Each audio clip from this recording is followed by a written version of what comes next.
How's it going, you beautiful people? I'm Cobalt GM, and we're about to start Season 2, Episode 11 of Esper Genesis by Alligator Alley Entertainment. Let me introduce my players. We have the beautiful, dark, lovely... Hello. Playing our Keshian Princess Aura. Next, we have the awesome Alloy. Alloy. Playing our Ashen Forged Warrior Argus.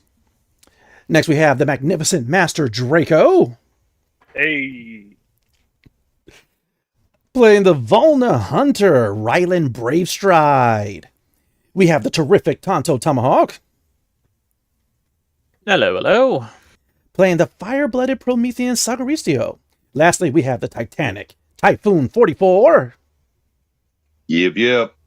Playing the Earthborn human Captain Jonathan T. Archer. Also, we got to give the special shout outs to Steve, Felicia, Nicole, Justin, Riley, James Nash, Matt Click, the team at Absolute Tabletop, who hooked us up with, what was that game? Aether Nexus. Oh, that was so good. Which we did stream. Wait a minute, don't we have a game of Mecha Hack on the channel as well? I don't think so. I think that was the only one that we did. And did we also get the Kickstarter rules that we haven't done anything with? This is true, and no, actually, the game I believe is out officially. I got to double check all that, but yes, thank you again, Absolute Tabletop. We love you. Esper Genesis 5e RPG Facebook group, Old Dudes D&D, who actually I'm a little embarrassed to say they have a very good setup, and I do recommend checking out their channel on YouTube. Also, a special shout out to RGB RPG, Roll20 Dad, Aaron Cameron, and last but definitely not least, Mr. Aiden.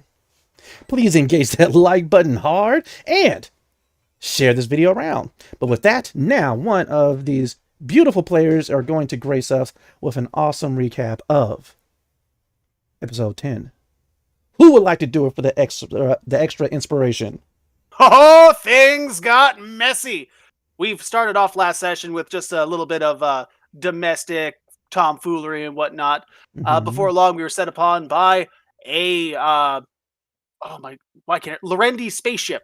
But before that happened, our lovely princess was trying to reach out with the core stone that she had, and someone was able to track her down to it and teleported in a raiding party as we got set upon by a series of ships, which led to a awesome air battle and a rather concerning fight inside the ship as well, as one of them was able to teleport around and use psionic abilities, while the other one was a literal tank of a woman. Yes.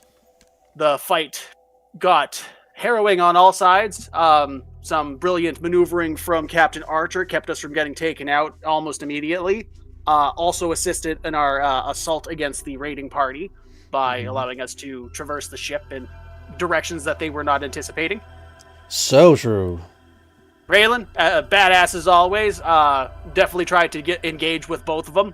He was able to get some good shots on. He even took out the teleporting one in a dynamic way by using his displacer beast, his phase beast, to teleport her into the air and then shoot her in the face. While she was trying to kidnap Princess Aura, that is. Ori and Aura defended themselves magnificently, and I got the crap kicked out of me by the tank chick in one turn. Like, I was down in one turn, and I have almost twice the health out of as certain members of this group. But that left Raylan Bravestride and Sagaristio to come to my aid and take out the big bitch. Ironically enough, Tonto finished her off with the same... Well, a combo of the same move of what she used to take me out with his laser blast from his hand and a little drone that he modeled to look at me that ran around screaming like a maniac. Oh, It was amazing. the mini Argy. Oh yeah, I remember. Okay. Yeah, I'm not doing that battle cry tonight. That's hard on the throat. You know what, man? Great job last time, though. I really love it. Please, everyone, check out episode 10. All right, for the battle cry alone, it'll be worth it. Go ahead, Argus. Once we, Captain Archer was able to get us to disengage from the big ship, he flew us into the Twilight Caverns, I think is what they're called. The Twilight Labyrinth, yes. Twilight Labyrinth. And between some gunnery maneuvers, some piloting maneuvers, we were able to whittle them off, and now we are currently in hiding in the labyrinth. However, once the raiding party was dispatched, we had to deal with another issue.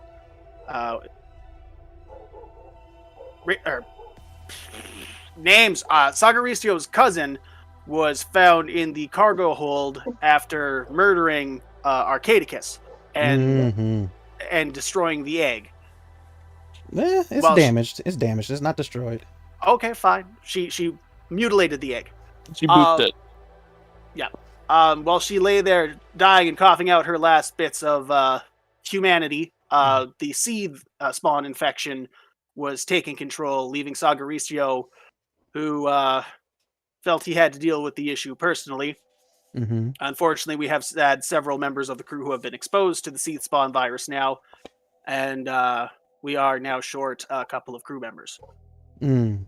Argus was revived by Sagaristio and some others with a big hole in his chest. Thankfully, he's mostly made out of ashes. And when we left off, it was a very heartbreaking and heavy moment for all of us, narrowly escaping death on a couple of fronts and having to watch Sagaristio finish off one of his family members, to which we all gave our thoughts and prayers, and he used a big axe strike to finish the job. I think that about covered 90%. Oh, we're short of Simpinel right now, too. He got swapped out with the boarding party, so he got captured. That is true. We've also got a Volna on board that, after slashing Sagaristio's family member, licked his damn paw. So, well, damn. Yeah. As I said, the infection is a real issue right now, plus the ship's damaged and all that other fun jazz. Seriously, check out the last episode. A lot happened. Agreed. Argus, I mean, excellent job. You will have that inspiration, and you will have an inspiration to give to someone else. Who do you want to give it to? I'm gonna make a dice roll because there's a few people. I'm just gonna make it random for the group. So we've got Raylan is 1, Sagaristio for 2, Princess Aura for 3, and Captain Archer for 4. Sound fair? Go for it. We'll gamble away this one. Yeah, gambling. Yes, use the algorithm to remove choice. Such as the times. Look at that. I believe that does, Sagaristio, I think I said was number 2. I think so. Alright, well, guess what, buddy? For reviving my ass, you get an inspiration. Yay, me. All right. Even though that was an excellent recap and covered 90+% of what happened, is there anyone who would like to add anything else? Well, Oro was playing mind games and talking to the, I don't know if he was captain of the Lorendi ship. He's the captain. Yeah, but there's someone above him as well on the ship. That's constantly being disintegrated down to their base molecules and reassembled. Yeah. Wasn't that the after credits? I don't think they got the after credit scene. I think that's going to yeah. Well, guess what? They get a little bit of a spoiler now. So they got to stick around to hear the rest of it. Well, but you're gonna have to come back when we release our reviews on the previous episodes, our thoughts and prayers. Mm-hmm.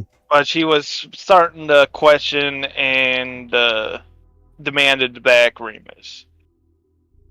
And now it is her mission to fuck with this guy as much as possible. Most definitely. Nice. Well, thank you for adding that in. You know what? Take an inspiration. We could probably use as much inspiration as we can, so I will not argue that. Well, hey, it's good for this session. We will see what happens. All right. But with that, it is time for us to jump into today's session of Esper Genesis. Cast your minds away from the Twilight Labyrinth away from the astral horizon, away from the planet Vol itself, to right outside of its atmosphere, within orbit. The massive capital ship belonging to the Lorendi. Red-skinned aliens who, upon achieving Esper Genesis, the ability to harness the power of the cosmos to produce a number of effects, consider themselves gods. And even amongst their own kind, who do not possess this ability, they treat effectively as slaves. One amongst the Lorendi has managed to obtain 2 of the legendary core stones and has already been changed into something greater than any Lorendi has ever become. He calls himself the Core Lord. And though he barely fits within these towering chambers because of his massive 15-foot tall height, towering over the other Lorendi that have heights more, well, similar to those of Terrans to humans. Currently, he's standing on the bridge, looking at various screens, though he is not really. His gaze is focused upon the hovering core stones that orbit and circle his head. A shiny red one, a shiny yellow one. Scanning, probing, looking for the other 2 core stones that are currently in possession of our players. Down by the Core Lord's ankles, a quivering mass of body parts and bone and sludge. All of a sudden, time rewinds to reform the woman that initially said that she was going to claim the core stones for herself, before slowly exploding, making sure that she is able to feel every part of her ripped. And the cycle continues as he keeps her trapped in the most torturous of time loops. Finally, the captain of this capital ship, currently the one that has been placed in charge of the Lorendi fleet that has been bombarding Vol, updates the Core Lord on the current invasion, and that while 80% of the planet is under their control, the capital is still fiercely protecting itself. They have managed to block all communications, and thus the rest of the government of this galaxy, the rest of the Silrain Arc, are not aware of what's happening. The Core Lord merely looks down his shoulder at him. Has the captive broke yet? With that, immediately the captain, he bows. No, Core Lord. We are still interrogating him.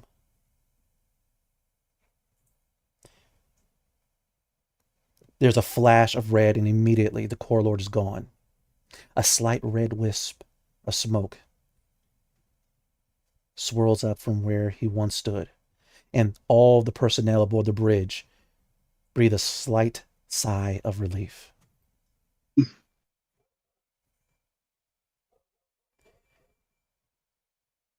High Priestess, Princess Aura, tell me,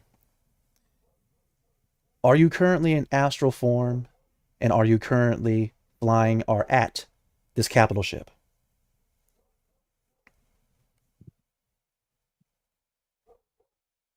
How much time has gone by since the last session? Like an hour, 2 hours, a day? Only about an hour. I would have come back to regroup with the party. Alrighty. I just want to make sure. And so, with that, we do return back to the planet Vol, back into the caverns of the Twilight Labyrinth.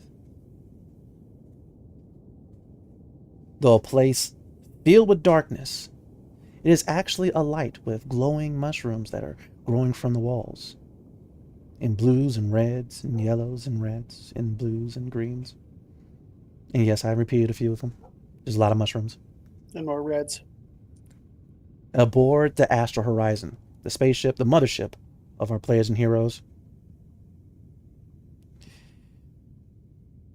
we go specifically to the infirmary.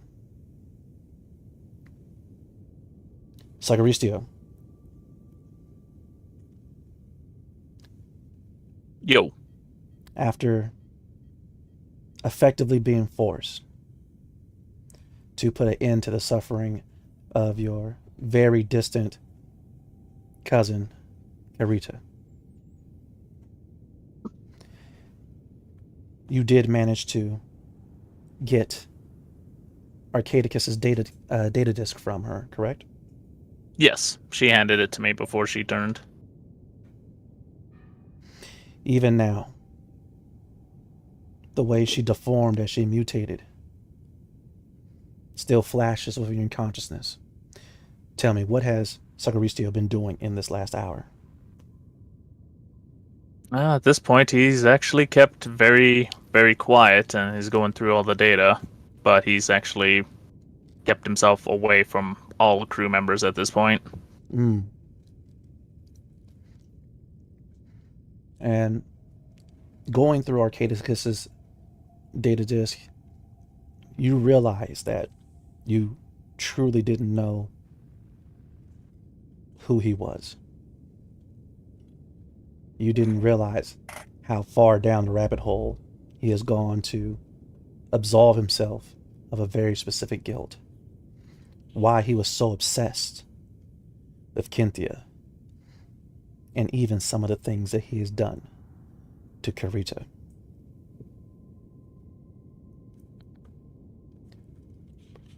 Brave Stride,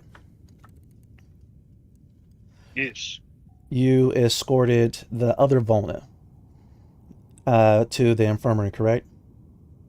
I believe Archer was with us. Yes. Yep. What were you three doing in the infirmary? Very first thing I'm doing is scanning everybody there for that specific virus. Most definitely. Do And you calling implore... everybody to get together so we can get this sorted? All right, you want everybody in the infirmary? That's the general order. Okay. Amongst the players, does anyone refuse this order? You know, I have the Well- least chance of catching any diseases from any of y'all bastards, but I need a hole in my chest fixed. Okay. Last but not least, is anyone going to get Tana out of the locker? Not yet. That's the safest place for her. Agreed. We kind of need her to. She's not a seed spawn expert. Doesn't she do all the lab testing? I guess I thought- Brooke still exists. See, the thing is if we let her out, she's not going to listen to a goddamn thing any one of us say, or We'll she'll just pretend throw she her will. back in the locker when we're done. Yeah, but the problem is when she's out, she can do the most damage. Who else is a doctor? Who else is close enough to be a doctor? Jackson, that's got his belt with medical training. Sagaristio can do the same. And I've got a gut feeling that even the princess can help, at least with the diagnostic part of this. So, yeah, that's why I'm wanting everybody, all hands on deck. All right. So I guess that includes Tana, correct? Unfortunately, yes. Who's going to go get her? I'll do it. She's already mad enough at me. Besides, I can at least, be like, "Oh no, I'm hurt. Don't be mad." That's your plan? Okay. Well played. I do literally have a smoking hole in my chest. Okay. Most definitely. All right. So We will fix. But, I think we've got bigger fish to fry here. Most definitely. Well, Tana and I have not been exposed to the Seath Spawn virus. That's the big thing. So we can at least keep a distance and, at least keep an eye out for everybody. Right. As everyone steps into the infirmary, got the computer set up, medical shields on each individual. All right. As you're doing that, immediately coming to your side is Brooke Demir, one of the researchers that was on the planet Vol that somehow got wrapped up into your guys' adventures. She goes ahead. You know anything about this virus? It was just what I learned in history class, but I have had to operate this type of machinery in these systems when we were examining various fossils and ancient organic materia related to the history of Vol. So I don't know specifics, but at least I can run a I need full diagnostic on everyone. Right. And she goes ahead and she moves her blonde hair to the side, and you see her blue eyes is completely focused on the task at hand. And though you do notice the first person she scans is herself. But acceptable. But as she is doing that, Argus, you head out of the infirmary to the banging locker that you shoved Tana, a Dindus alien that's effectively your sister, even though you are Ashen Forged, and she is less than half your height. Twice as angry too, I'd say. Most I was definitely. about to say. And she is definitely banging on the door of this locker of all her might. But seeing as how these lockers are space worthy, yeah, she is not getting out of there by brute force. I'm not letting you out until you calm down. You boom, boom, boom. I am calm. Bullshit. Let me out, Argy.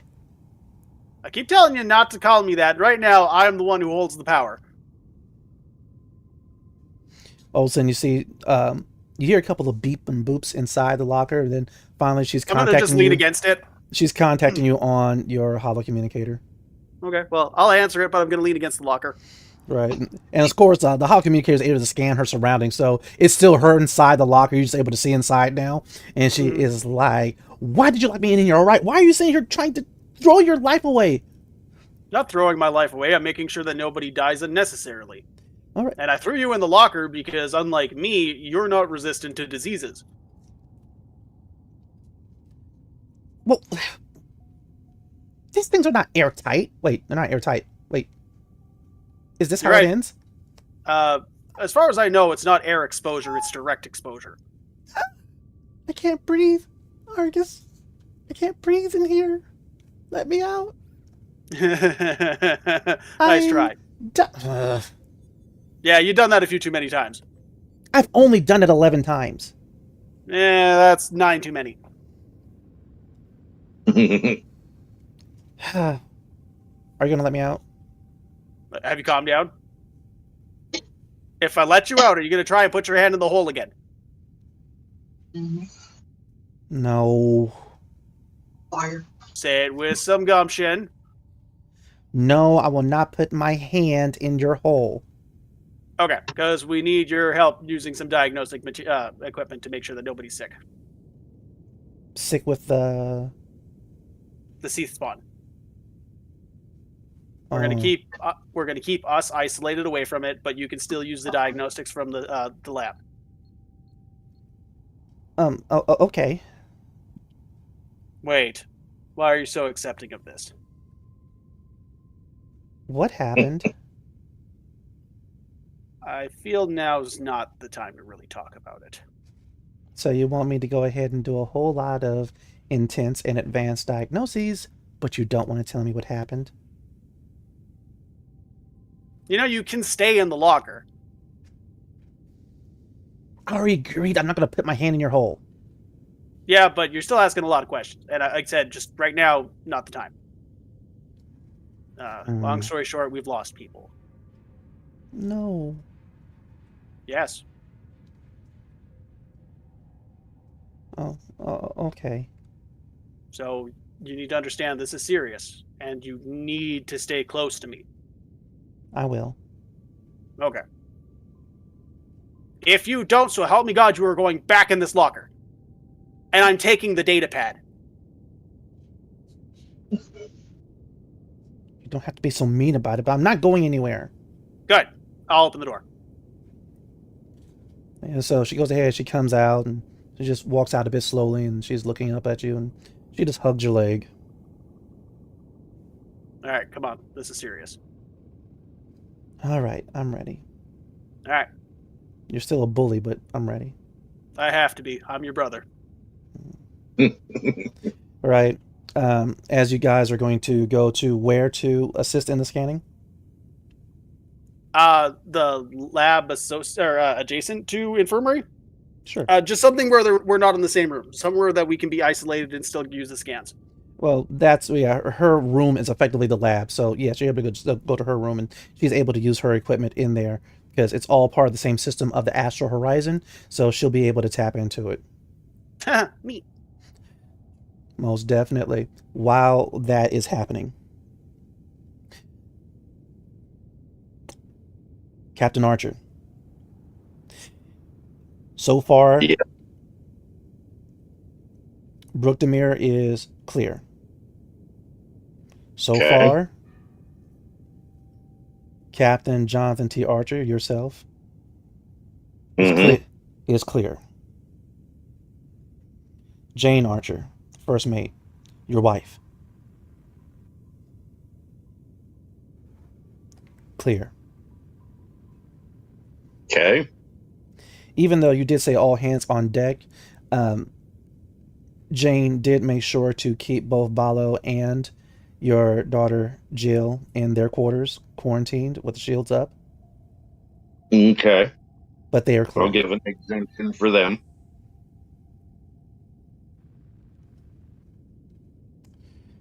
The Volna Brave Strike, the Volna that is part of the first hunt. The seed virus has been detected. Figured as much after reviewing video footage. Sagaristio of the clan Sartori. The seed virus has been detected. Oh, damn. Not surprised. Rylan Bravestride is clear. Princess Aura and Ori are clear. Okay. Nathkar, the reptilian Matokai, has been scanned and he's infected.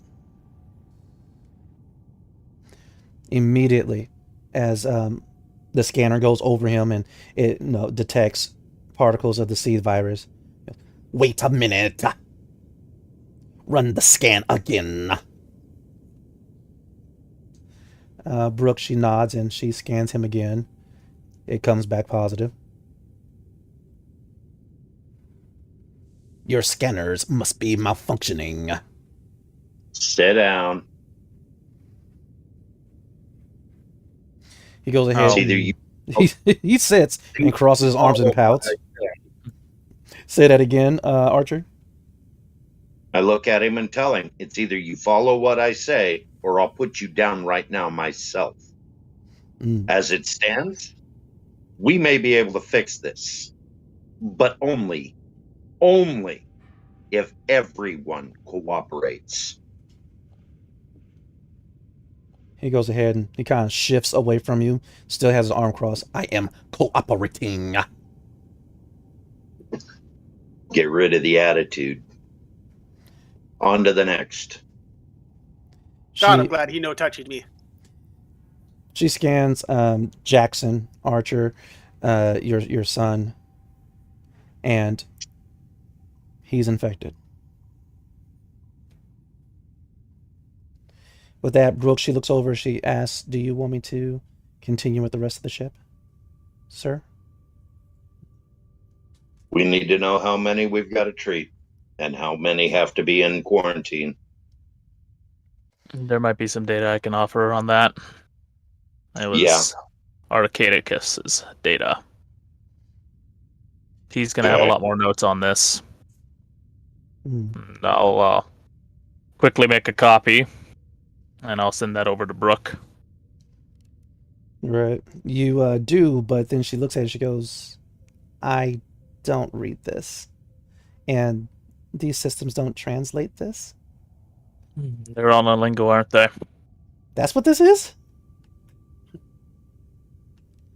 I thought he was just having a stroke when he was typing this or something. Nope, it's in lingo. You could probably try and translate it to Alamu. Not sure if it'd be easier or better for you.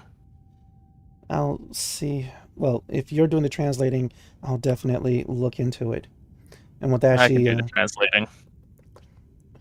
She scans Tana's room. With that, you see the holographic readout of both Argus, who's in there, and Tana. The beam goes over their being. They are both clear. Okay. She goes over to the cargo bay. The Glog is infected. I had figured as much.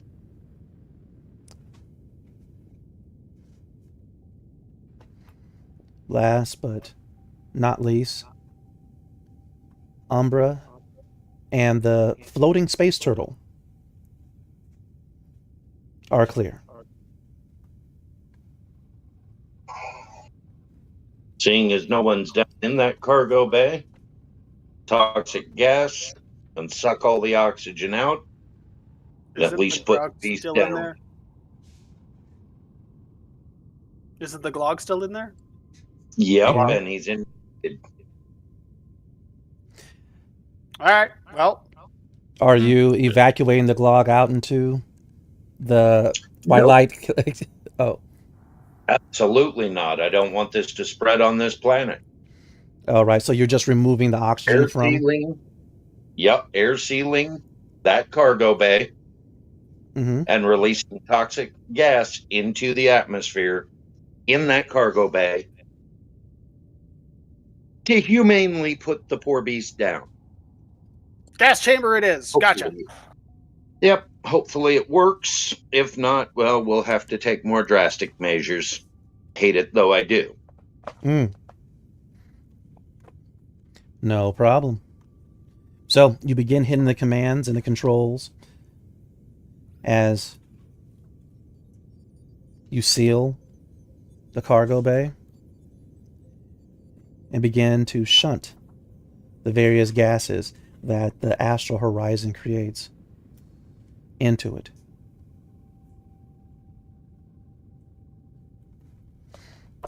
Do you Rest watch in peace.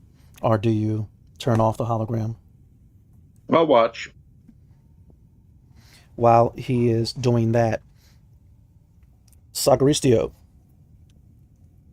you are combing through this a lot of data from Arcaticus's data disk. Even to the origins of the C virus itself. Though, unfortunately, the actual... Well, you've learned that Arcaticus is extremely old. Extreme as in beyond the normal lifespan of Prometheans.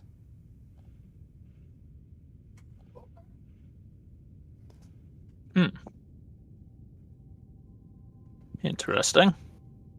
As you are sifting through his journal, his life, his existence, you realize this started when he was a Terran. Really?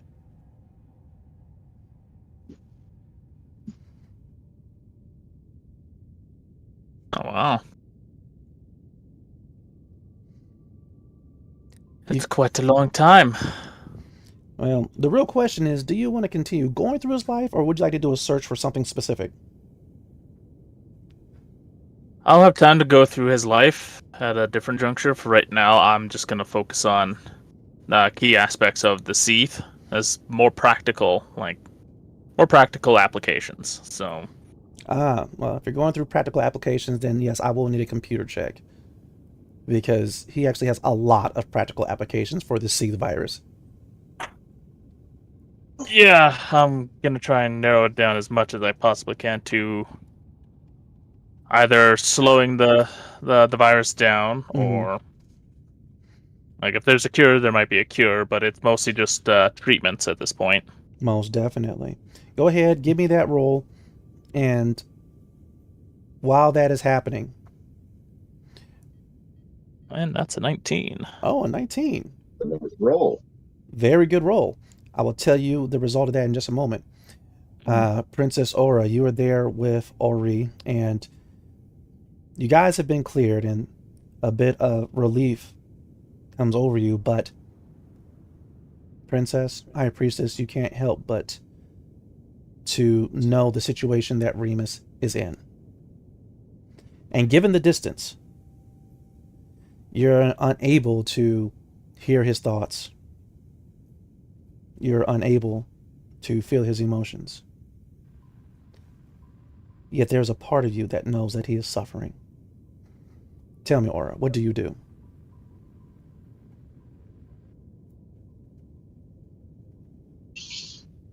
So you mentioned that the communication of this, like, from this planet is jammed, right?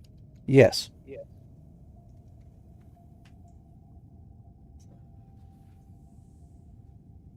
Sorry, I didn't hear your reply. Yes, it is. Uh-oh. Okay, so in that case, I'm going to try to project myself again, but specifically to my father. Ah, I see. So with that, you, of course, bring out the blue core stone, and you begin to focus. Immediately, Ori, she begins to maneuver you so that you're sitting down. And she is, of course, trying to get you to have a sip of water before you go on this mental trip. Remember, hydrate. Your Grace, you still must drink and eat. You must keep your strength up.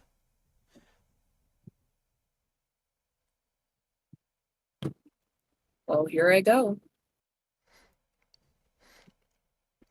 And with that, immediately you feel yourself drawn into the Azure Core Stone, back into the ethereal planes, the space between worlds, the space between dimensions, completely focused on your father, the king of the Kesh. Within moments, you go across the galaxy to the Kesh's main ship. It is massive, larger than a moon, brimming with lights and weaponry. It too in the royal gold colors. Other large ships that are not quite as large as it circle about, making sure to keep a protective wall of ships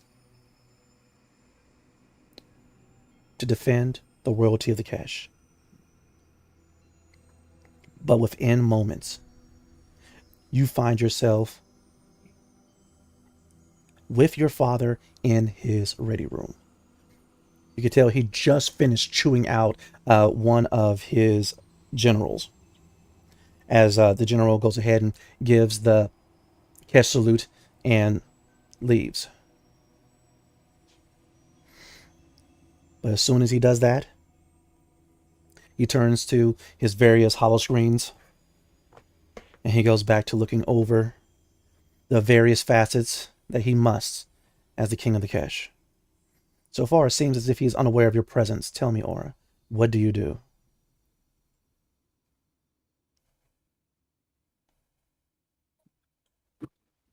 When was the last time you actually told any of your generals how much you appreciate their support?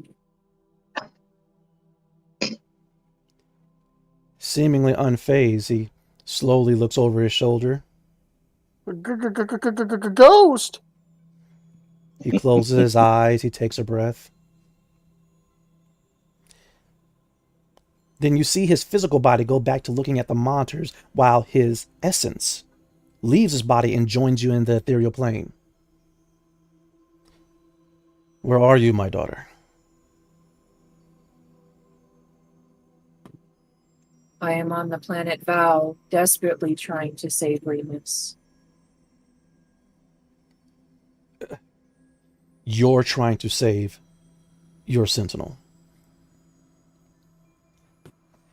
He's been taken and is being tortured and interrogated by the Lorendi. The Lorendi? What? They haven't moved away from their empire. What? Why is the Lorendi at... Wait. Have they hurt you? Have they touched you? Not yet, but that's only because Remus intervened. All right.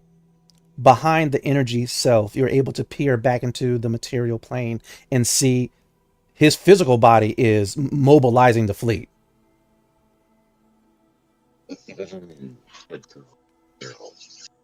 With that, he reaches out with his hand and he holds your face. My daughter.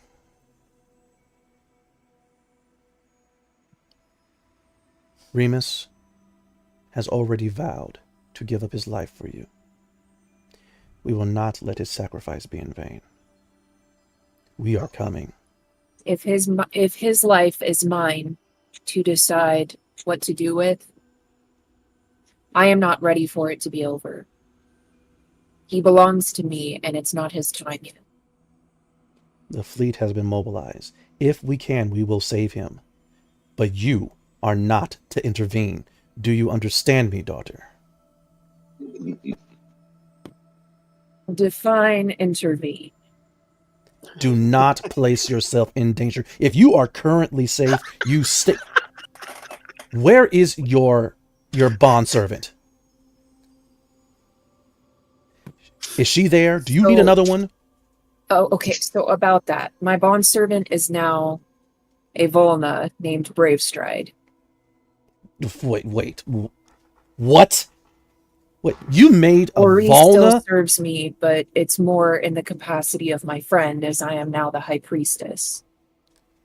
I do not have time for your opinions about our culture. Okay, opinions or not, the Divine has acknowledged that I have valid points and have equal merit to lead as you do. So I would very much I would appreciate respect for the fact that these ways are acknowledged by our Divine, just as I respect your authority to ruling and caring for our people. What do you mean the Divine acknowledges you? I have been acknowledged as the High Priestess. I don't have time for your games, Aura. Consult the Triumvirate if you do not believe me. He senses the conviction behind your thoughts. I am not saying anything that is not verifiable. I will consult the Triumvirate, and you will stay safe. Okay, but safe is not the same as not interfering. Don't you dare place yourself in harm's way. I won't be in harm's way, but the reality is where I'm currently sitting on a planet that is currently being invaded by the Lorendi, I cannot promise safety anywhere on this planet or in its orbit. There is nowhere safe until we make it safe. I am the king of the Kesh. I am your father. You are my concern. I do not know what the Volna have done to piss off the Lorendi, and I don't care. I care about you. And so Well, know this, and as daughter. as I I am sometimes coming. think you are, I care about you too. Aww. The ship and the fleet have been dispatched. We are coming. I am coming. But answer me this, daughter. How is it that you're able to project your mind so far? You were not this good before. Even your sister isn't this good. Sorry, I'm getting static. Bye. I will give you the answer to your question when I see you, but I must ask, what measures will be in place for our people if both of its effective rulers are in the same space? Is my sister fit to lead in your absence? That is not a matter for you to worry about. Well, I kind of probably should, because if something happens to you, this is something that I need for my peace of mind. I mean, do you really need to come? With that, he gives you a hug and he looks you right in your face. I've allowed you to journey, to be yourself. But now you tell me that there is a hint of danger around you. What has ever made you believe that I would not come for you? Well, your duty to our people. My people be damned. You are my daughter. Spoken like a true father. With that, All right. immediately, somehow someone else comes into this conversation. You're able to tell from the makeup, from the headdress, that she is a priest of the Triumvirate. She appears behind and on the side of your father. He kind of looks back towards her.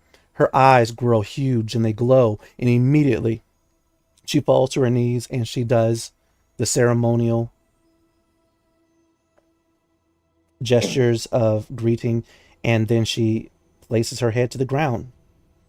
And immediately you see an even more serious face appear upon that of your father's. And then he looks back at you almost like he doesn't recognize you. Like,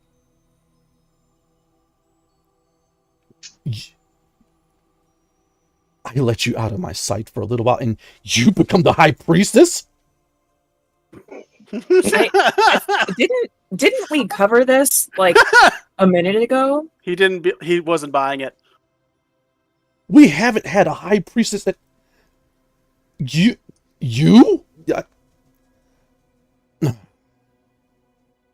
I mean, your disbelief has me a little insulted, but I get it. It's a lot to take in.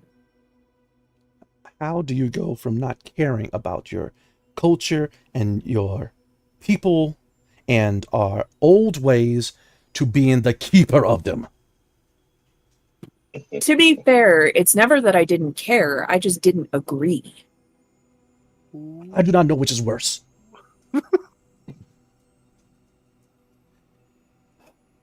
That will be an issue for another time.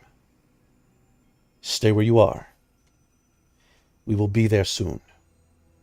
I feel compelled to mention, Father, that the Lorendi are searching for core stones, and that is why they have come to Val. So it is not outside of the realm of possibility that the Lorendi already have some core stones in their possession. So be very, very careful. You see, he was getting ready to think something, but then he kept himself from expressing it. And finally, he lifts up his chin and... Normally, I would say that the core stones were a myth, a legend. But if you, my daughter, are able to somehow become the high priestess, I have to take your words as the truth. And if the the core stones are real, and if the Lorendi have any of them, more than the planet Val is at stake. Mm-hmm. Get your ass here quick. With that, he looks back over his shoulder and he kind of waves off the priest of the triumvirate, and she disappears.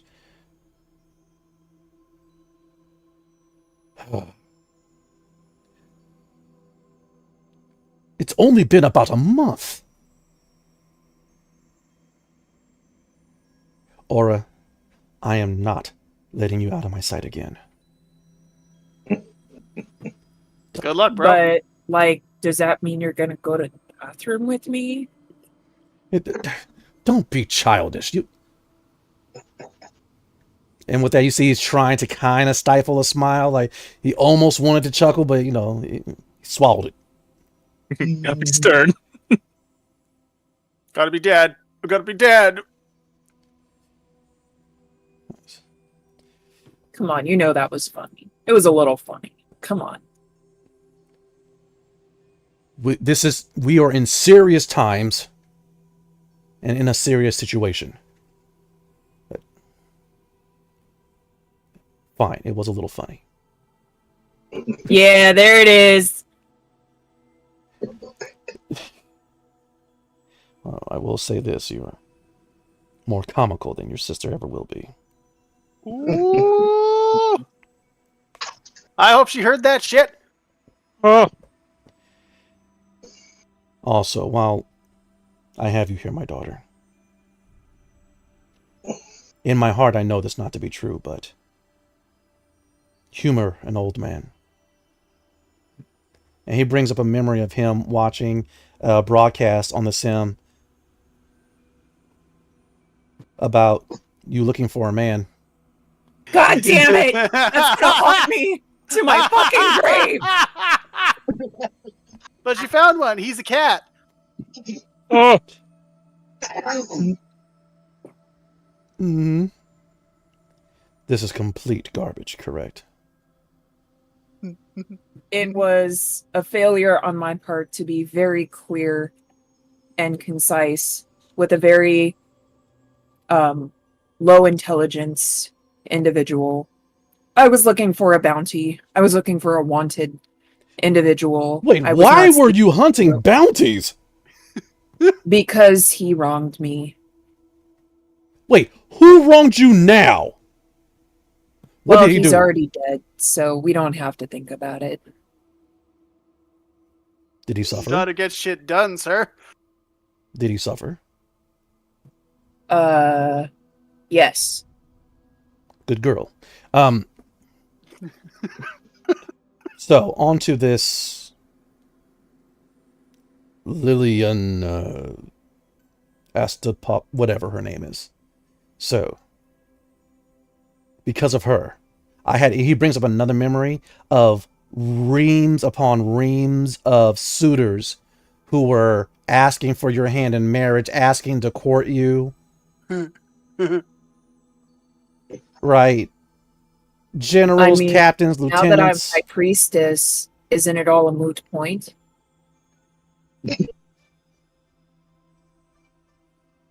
The moot point about the men, the suitors, I agree. After we ensure your safety, she is next on my list.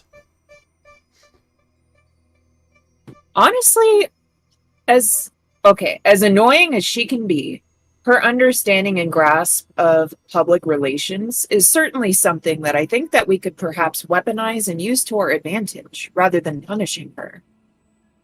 So you're saying we should capture her, break her spirit, and force her to work for us?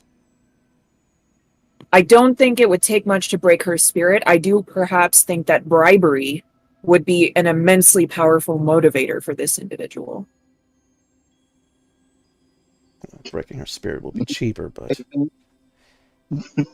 She is very easy to please. I don't imagine it would put even a slight dent in the royal budget. She embarrassed you. But, for now, I will respect your wishes.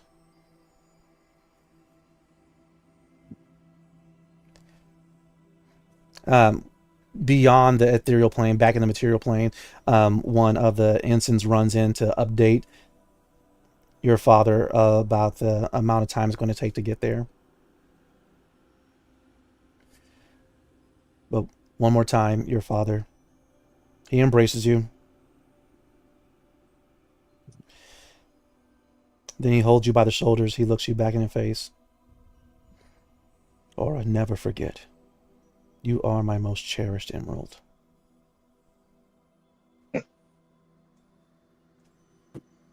I really need you to say that to my sister.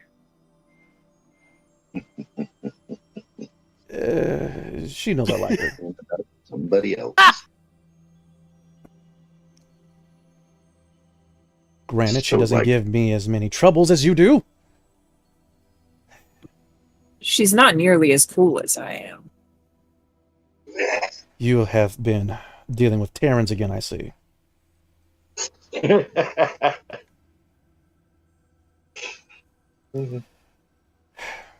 I wonder if he remembers what ship you're on.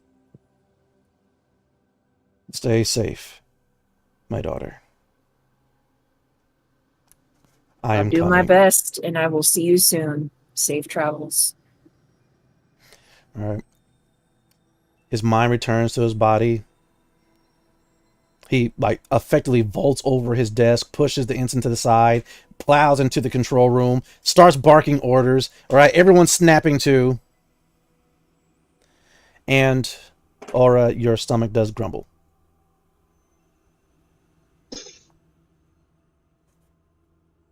Jane's still in the same room as me, right? Say that again. The captain's wife is still in the same room as me. The captain's wife was never there. The only other person that was there was another high priestess who managed to place her mind into your guys' effective telepathic call. Sorry, I'm going to return to my body, and on the astral horizon, am I in the same physical space as the captain's wife? Oh, yes.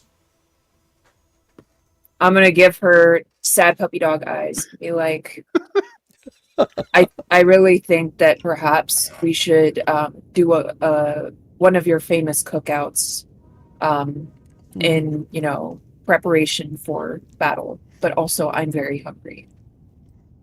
I need a sandwich. And with that, Jane Archer, Captain Jonathan T. Archer's wife, the first mate of the Astral Horizon. And with that, of course. She goes ahead, she comes in, she gives you a hug, and you see Ori was getting ready to jump in between, but then she was like, wait, just cool. It's sentimental, not physical. Mm. And with that, finally, Jane, she goes, listen, don't worry. We're going to get through this. All right. I don't know how, but Jonathan always manages to find a way. All right. Ori, listen, you mother hen worse than I do. Come help me with the stuff in the kitchen. Come on. And with that, Ori is like, will you be all right, Your Grace? Yeah, I don't want you to be blindsided by this information later, but I spoke with my father, and he and a royal fleet are on their way. You actually see tears well up in Ori's eyes. Your father's... He's bringing the... Oh, thank the triumvirate! And she just goes ahead, she just hugs your legs. Oh, Your Grace, everything is going to be all right. Everything's going to be fine. The Kesh fleet is going to be coming, and even though the Lorendi won't be able to stand against that.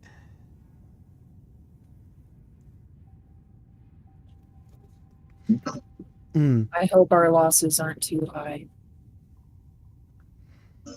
And with that, Ori, she kind of wipes her tears and goes, I hope so too. But, yay! And with that, she goes ahead and she skips off with Jane, and they head towards the galley. Sagaristio! Yo. You rolled that 19 on that computer check to look through the files of Arcadicus's data disk. Correct. And you are narrowing your search parameters to find something extremely relevant to those that have been infected about either reducing the spread of the seed virus that has been detected within them, but you do find something better. Though you almost missed it. It was attached to an entry involving his infecting Karita with the seed virus to see how it interacts with the biochemistry of more modern Prometheans.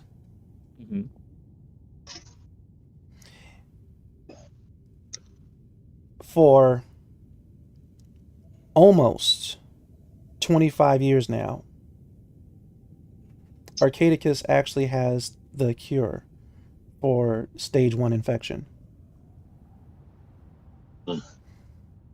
You're actually looking at the formula for the cure to the seed virus.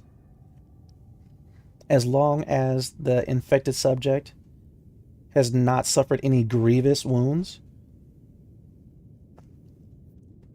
which extremely provokes mutation and multiplication, it can actually be wiped out of a system.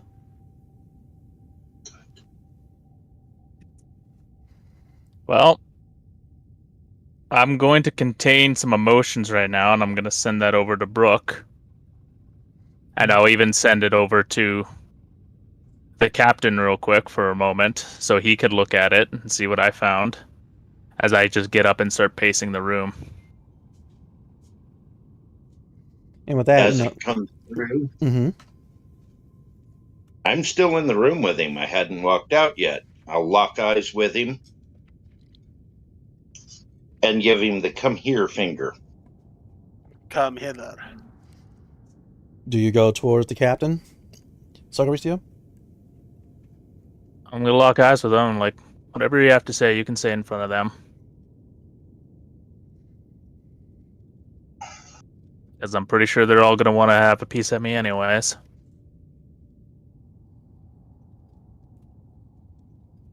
What I have to say is between you and I. Doesn't only involve this situation. But it does involve the situation, does it not? In part. But all Then right. say your part. This doesn't work, and I lose my son over this, they aren't going to get a chance at you. I know I cost you a lot, but I didn't take someone that close. Fix it. I extended my trust, and I know it was you that broke it. If I don't get to you, I can guarantee Jackson's mom, she already doesn't like your kind, and you know that. You'll blow what little bit of progress you've made. And thank God she's not in the room right now, or you'd be a dead man. And with that, I'll turn and walk out the door. I'm headed for engineering and going to start trying to piece my ship back together. Sounds good. Sounds good. I'm going to turn to anyone else that's in the room like, all right, if any of you got a piece to say, might as well say it now. I have bigger fish to fry. With that, the other Volna, he goes, "There's fish? Real fish here?" Question. Do we even have the resources to fix the situation right now? Right now, we could actually eliminate the sea spawn from our systems in its entirety. However, I'm going to kind of look over at the Volna. We'll see. Because you actually sustained a wound. It might have agitated it.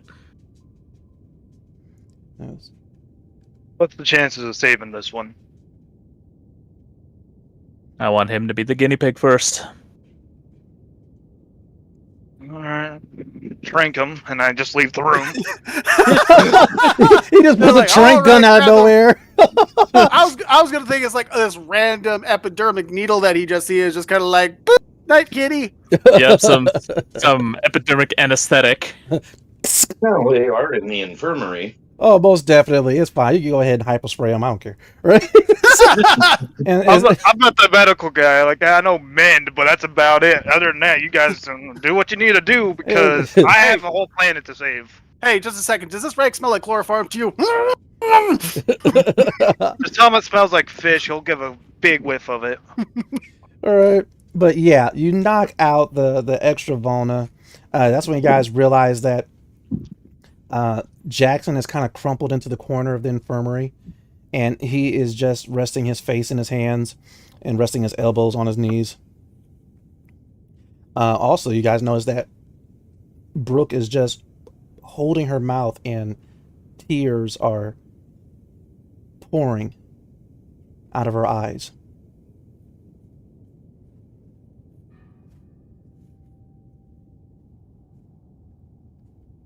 Finally, she looks up at all of you, realizing that you're looking at her, and she tries to clean herself up and go back to work, synthesizing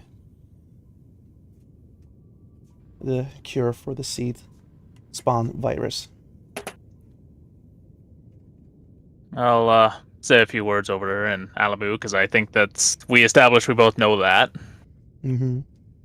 It's like, yeah, that's kind of how I feel right now too.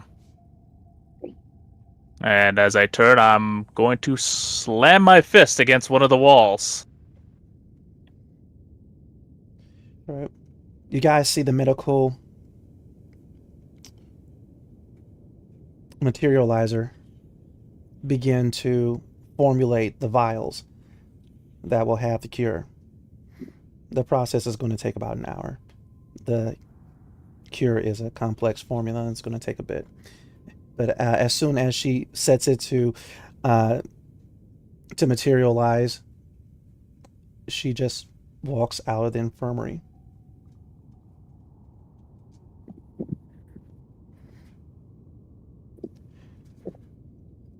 With that, Jackson, he's like, I could have. We're gonna be all right, right? I mean, it's not gonna end like this, is it? No, I'll make sure that you'll be fine, Jackson.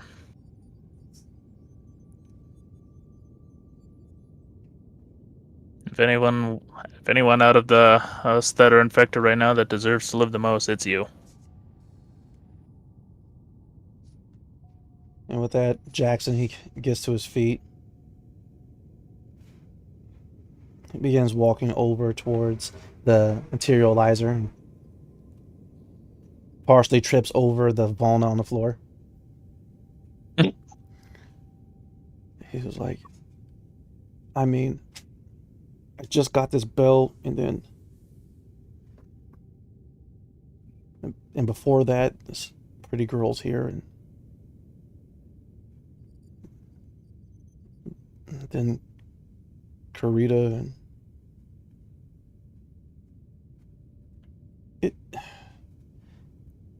it's like I don't know what's going to happen to anyone anymore.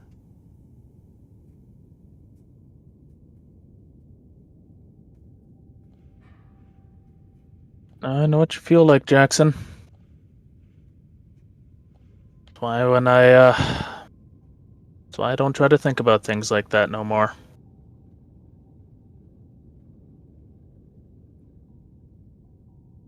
Well, I know what my dad does, and he goes over towards one of the cabinets, and the holographic labeling on the cabinet is, bandages and sutures and stuff like that there. And so that he kind of opens it up, pulls out a couple of the racks, and behind it is a bottle of something labeled whiskey. He knows where the real medicine's hiding. Yep. Him little shit.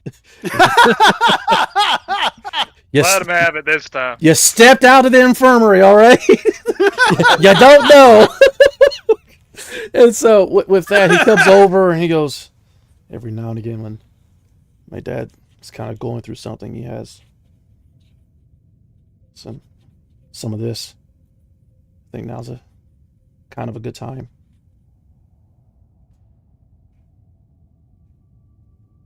And with that, he goes ahead, takes the top off, and he offers you the first swig.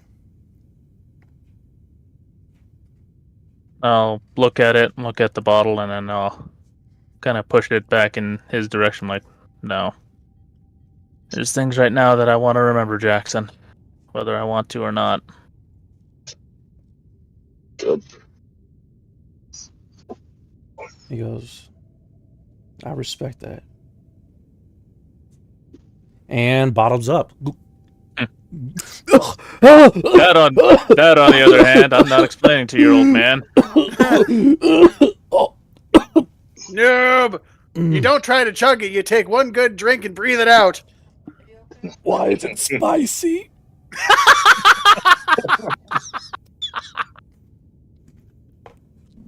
Just kind of shake my head at him. It's like, is this your first time drinking? No.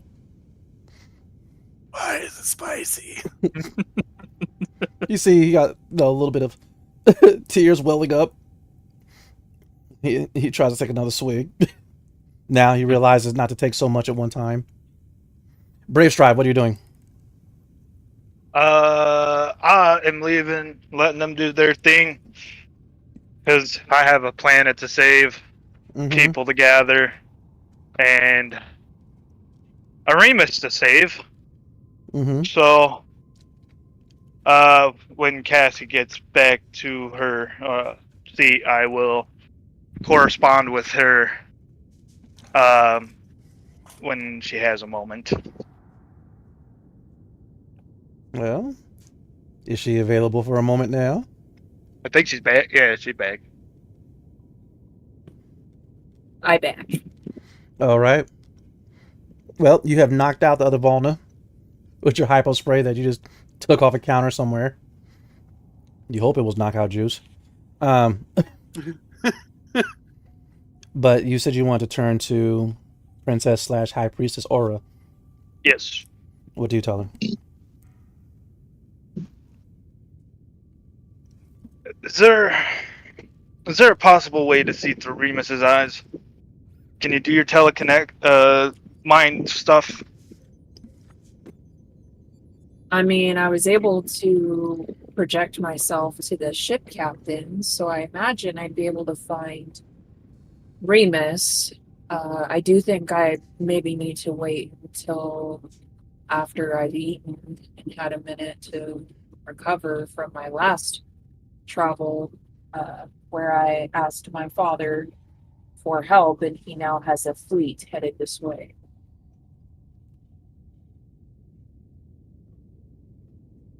But we got backup.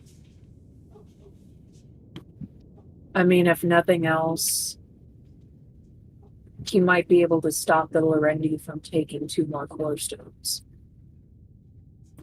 I can't promise all of our safety, but I can at least promise that. What is this projection you're talking about?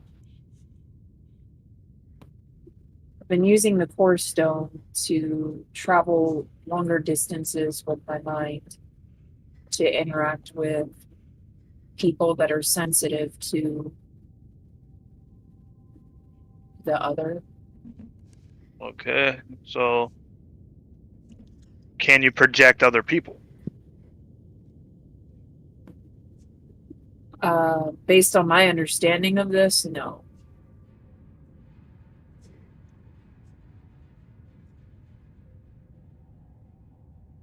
In theory, could you see the room Remus is in? I mean, like I said, once I've got some rest, theoretically, yes.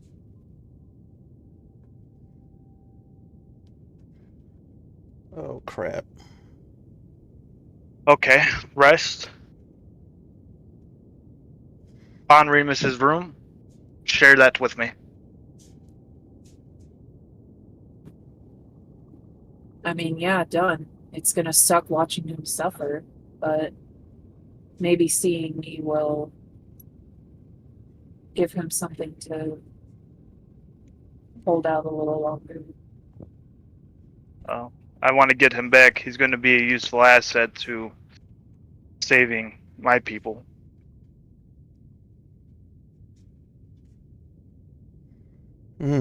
So, the plan is for you, Aura, to eat, rest, and then project your mind to find Remus. Yes? Yeah, and by rest, I pretty much just mean like I want to eat food, drink some water, and then I'm gonna try again. Got you. All right.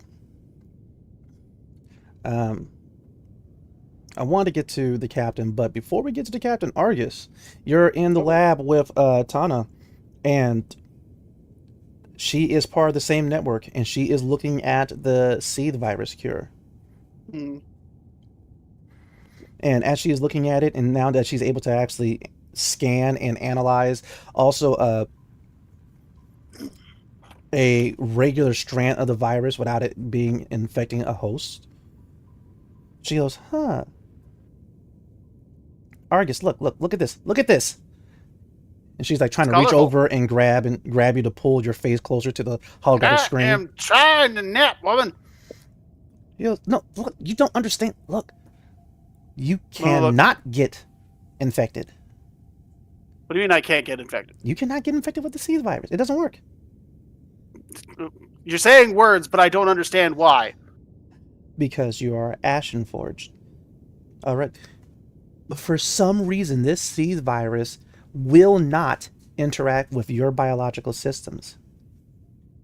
Because I don't have many biological systems. But you do have biological systems. It's just that they're made alive by this substance we found on the outside of a crucible. But for some reason, it is that interaction that prevents the seed virus from being active.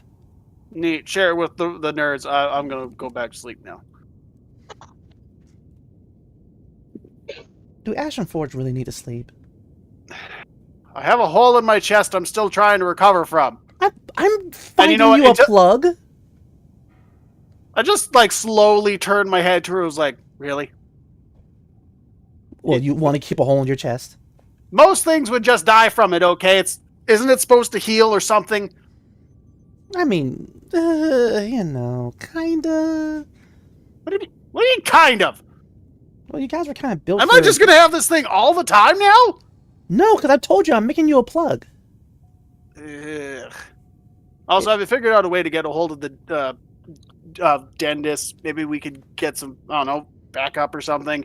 It'd be really nice to have some more Ashen Forged here, if I'm being frank. Okay. She goes ahead and brings the holographic screen, and it shows that there's no communications that are working, really. Kind of regretting the part where we walked out on the council. A little bit. I said kind of. I mean, I missed the paychecks. Now, the real question is, do you want your plug to be pink or purple? Gray, so it blends in. Okay, but hear me out. No. Terrans invented this thing called rhinestones. No. Absolutely not.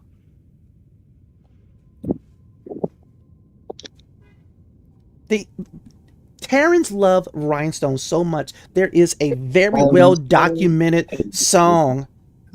All right. A rhinestone cowboy. Yes, the mutant freak thing. That's a cow and a young Terran. I don't understand it. But either way, if Terrans love these stones from the Rhine so much that they're willing to mutate a young boy to be like a cow. First question. Are we Terrans? Well, of course not. I'm a dentist. You're Ashen Forge. I'm cute. You're not. So why would we adopt something that they mutate people over for on Terra? Because the captain is Terran. He's gonna look at your rhinestone chest plug, and he's gonna think about that ancient Terran song because he's an ancient Terran. Out of character, I think this is amazing, but I hate it. Every part of it. Ah, yes, perfect. It is. It's the players. specious in the best way.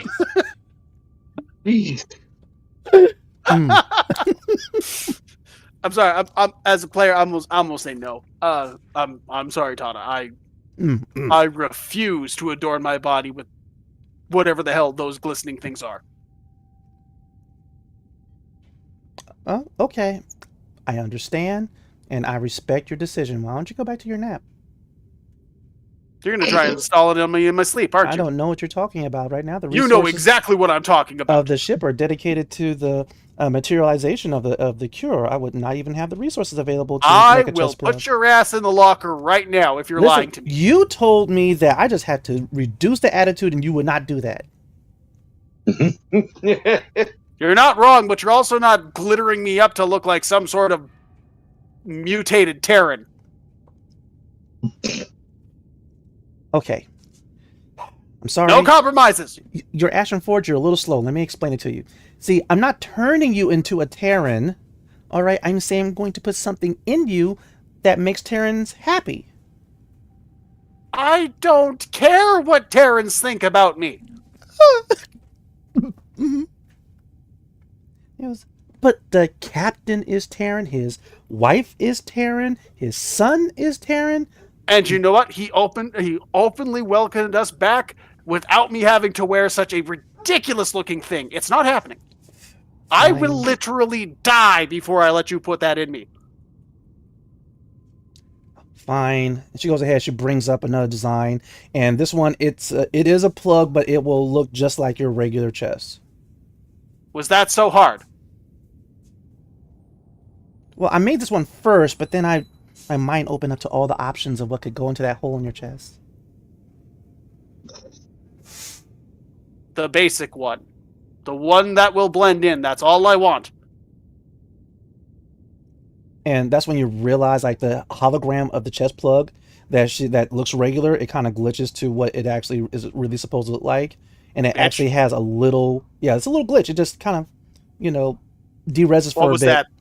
What was that? What was what? The glitch. A lot of systems are being used for the materialization of the cure. It's the systems are recycling. Tana, you get one chance.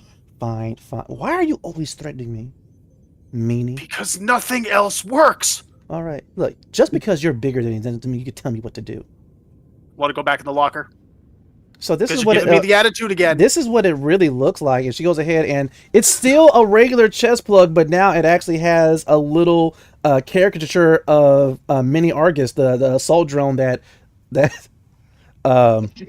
Sagaristio created to help you guys fight the Lorendi. No fucking way. No, absolutely not. Get rid of the caricature, and it's fine. Fine.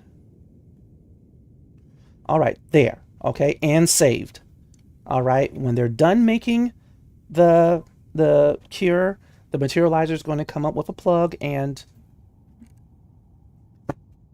there'll be no funny business.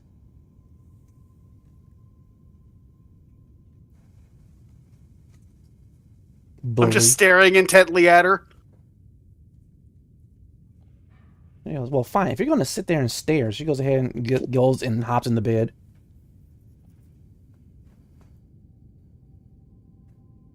Well, what are you waiting for? For you to promise me you're not going to put something I don't want in me. Remember, consent's important. And you could totally use it as an extra inventory space. Quiet you. You're not here. Where am I going Besides, to put the last this? thing I need is everyone tempted to put their fingers in my hole. And so with that, she goes, okay. I swear by the Science Guild that I will not put anything inside of you that you do not want. You mean the Science Guild that we no longer work for? Okay, you're not as slow as I thought. I was there! I'm not going to put anything in you. Okay, listen, I changed it. All right? It's going to be fine. Well, you are so paranoid. Mm-hmm. Tell me, how many times have you lied to me in this last month we've been traveling? I don't really see what that has to do with this. You see right there, that's a lie. Huh? How is that a lie? What is... What you're does really my gonna tell record me of lying have to do with helping you heal? The fact that you're lying to me about what you're thinking about putting inside of my hole? You've already tried to deceive me once. I seen the glitch. You've been caught in a lie, so don't tell me it doesn't apply. Well, Ash and Forge are effectively the people of Dindis, so isn't your hole my hole? No. No, because your people do not believe in slavery.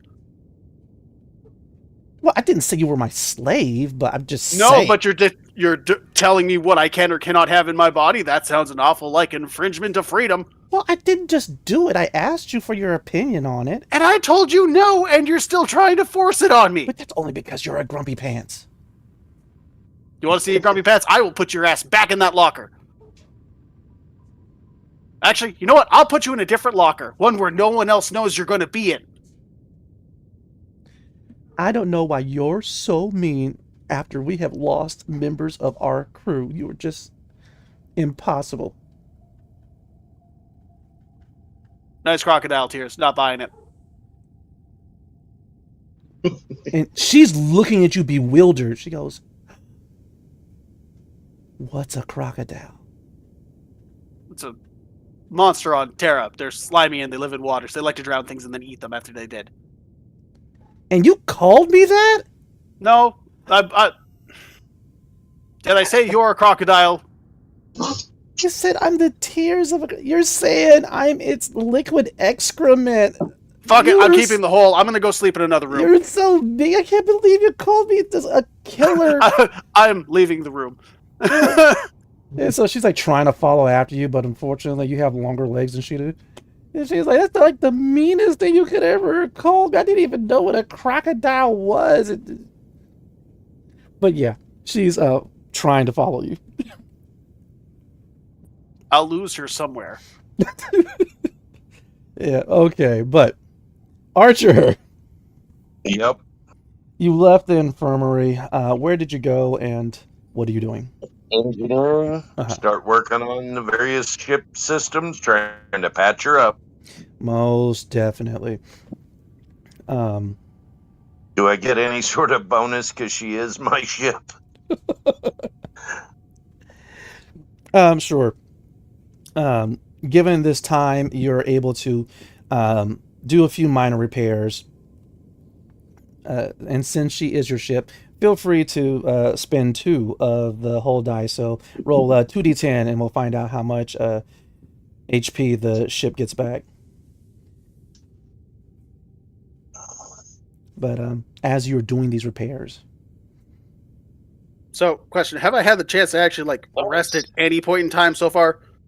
Yeah, actually, I was getting ready to actually cut us to break, and then during that break, everyone is effectively going to get the benefits of a short rest. Yay! I need to heal. But before, I was so rudely interrupted. Mm-hmm. Yeah. Good at that. Archer, you can't help but to consider the ramifications of what you have just uncovered. That for 20 plus years,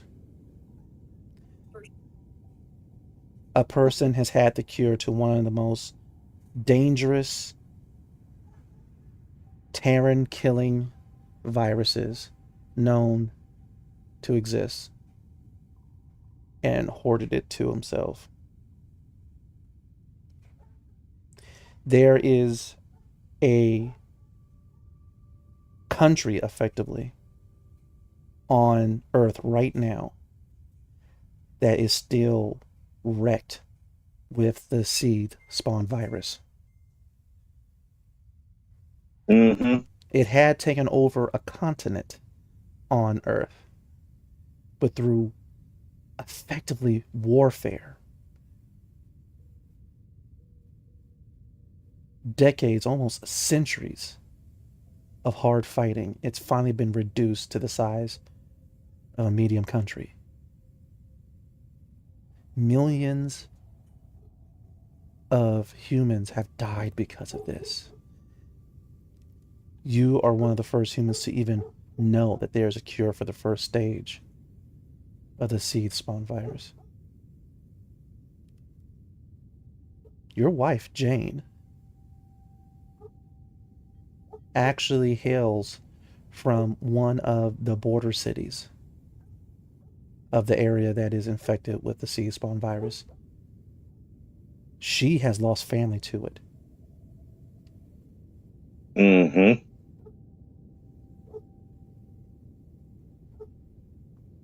Right now, the captain's having a very, very difficult time controlling his more aggressive tendencies.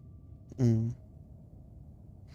Yeah. And is praying that working on his home, his little bit of solace in space, will help him gain some measure of control. Mm-hmm. Especially considering now, in addition to the family she's already lost, there's still a very strong chance that we might lose one more in the family. So true. And with that, we are going to take our first break. We're going to be back in about a 5-ish, 6-7-ish minutes Ish. to find out what are our players going to do now. Will the Kesh fleet arrive soon? Will Aura be able to help Brave Stride in the location of Remus? We will find that out. And Will just a few Argus minutes. finally get to nap? Yes, will Argus finally get to nap? Or will his effective little alien sister Tana pester him into rage? We will find out in just a few minutes. Be right back.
time. Oh, I see now. And we are back. Alrighty. But already a lot has happened. A cure has been found for the seed spawn virus. And as it is being developed, so too a plan to rescue Sentinel Remus, the royal protector of Princess and High Priestess Aura, who unfortunately was captured by the Lorendi. But with that, we do cut to Aura and Brave Stride. What are you two doing?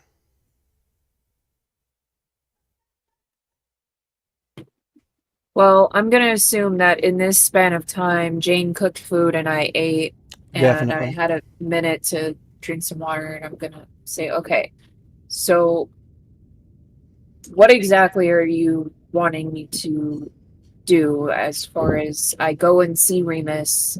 Are you needing like the layout of the room that he's in? Do you want me to explore outside of the room?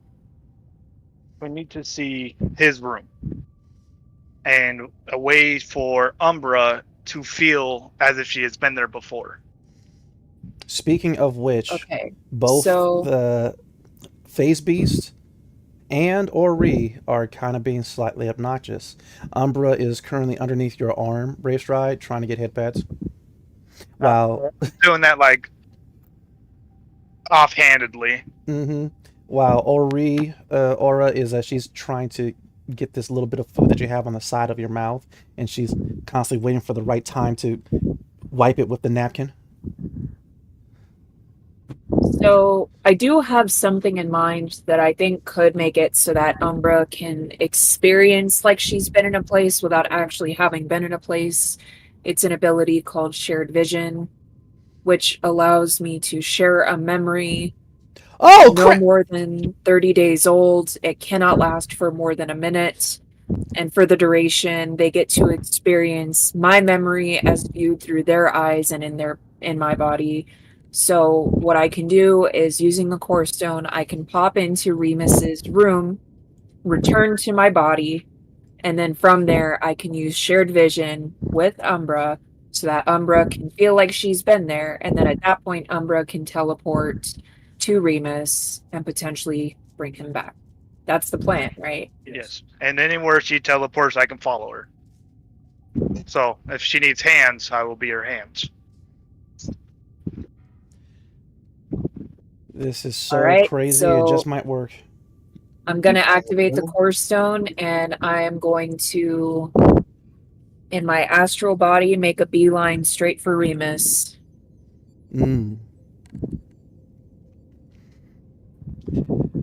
Wow. This is one of the crazier plans, but I like it. So crazy, it just might work. Exactly. Alrighty. Also, I have an ability when I get in there that I can stay invisible for about an hour. Oh, great. Oh boy. Most definitely. So, Aura. You've eaten. You've hydrated. Ori has wiped all the crumbs off of you. And now you have a plan. Immediately you take the core stone. It's blue light shining across your green skin Kesh face. And immediately you feel your mind sink into the stone. And through the stone, you're able to traverse the miles upon miles upon miles from the surface, from the interior of a cave system, past the atmosphere of a planet,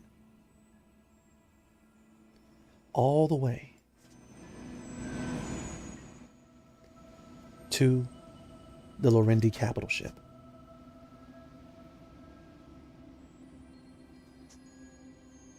It takes a while. But as soon as your consciousness gets close, you're able to sense the pain, and distress of Remus.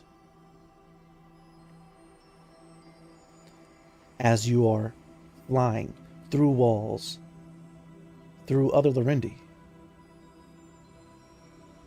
as you sweep by another female Lorendi wearing quite a familiar headdress. She does stop for a moment, almost as if she felt you. Her eyes begin to glow, and Aura, I need you to make a stealth check.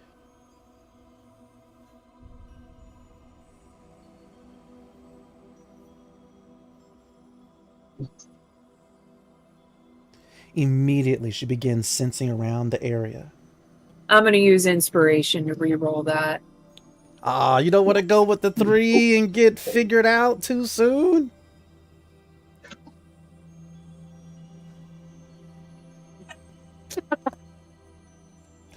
My. Nat 20! Nat 20 because Avery hates me. But with that, immediately, the red-skinned Lorendi Aether Witch begins scanning the area. Her eyes glow, her hand is out, and she's moving it across until it contacts one of the soldiers that was walking in the hallway.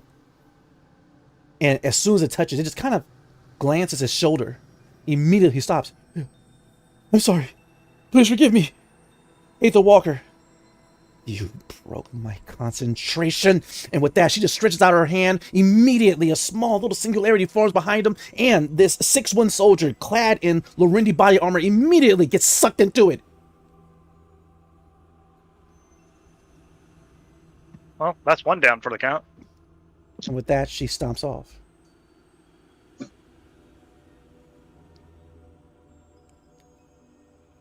Aura, you glide through the walls until finally you reach the room where Remus is.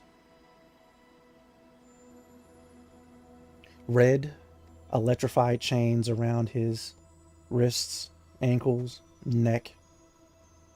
He's been stripped of his armor. He's been stripped of all clothing. It is hard to find a space on his body where you cannot see a bruise.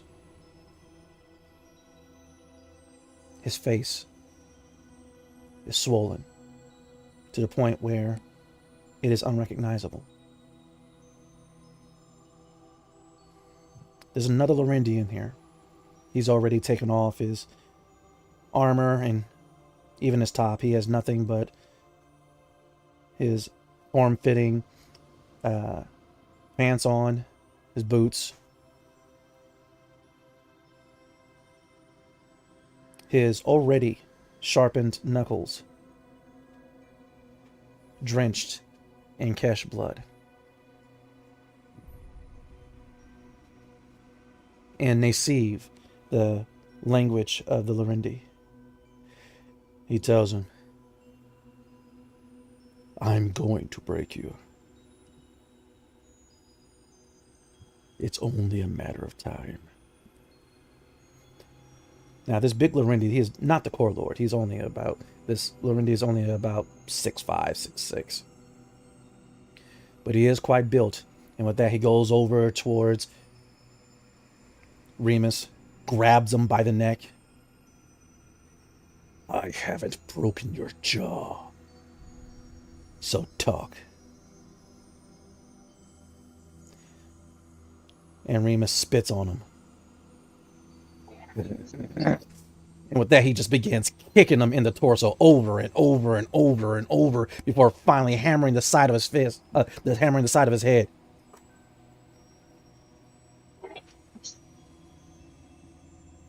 With that, Remus gargles something. Was that it? You want to talk now? I'm not sure if I want to hear it. With that, he waves his hand over a console. The chains electrify him and drag him against a wall. Arms spread out, legs spread out. With that, the Lorendi decides to be extra cruel, turning up the electricity, causing Remus to shudder, shake. A muffled scream is released before the Lorendi turns a different set of holographic knobs. Now the chains are pulling. More so, more so. Aura, you hear a few sickening pops. Cash blood begins to flow where the skin has been pulled too tight and now begins to rip. Another muffled scream is let out before finally the Lorendi stops and goes to him. Now, talk. Take a leg. And Remus tries his best to look at him. He tells him,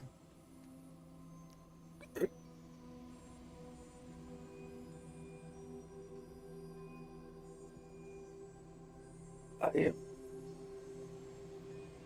the Symphonal. I will never break. I'm taking the lead! Aura, what do you do? Well, I have never explored what exactly I can do in my astral state. Mm-hmm. So what would you like to try? The Lorendi has gone back to the holographic controls. Electricity begins crackling. And he goes to the controls for the chain that is attached to Remus's right leg. And you see he's getting ready to increase the tension to the point of possibly tearing it off. I'm going to try to interfere with the control panel. Basically, I'm going to try to get the control panel to short circuit somehow. Interesting. Do you have an Esper talent that might do something like that, or you just want to fly through it to see if that works? Well, in that case, I'm just going to try to use one of my Esper talents on the Lorendi. I didn't realize I had access to my Esper talents in my astral form. You do. You are an adept, a scion. And so, whatever your mind can do in your body, your mind can sometimes do outside of it. I'm going to try synaptic recoil on the Lorendi. Oh, no. Mhm. And, he has to make a wisdom saving throw, correct? Yes, DC 14.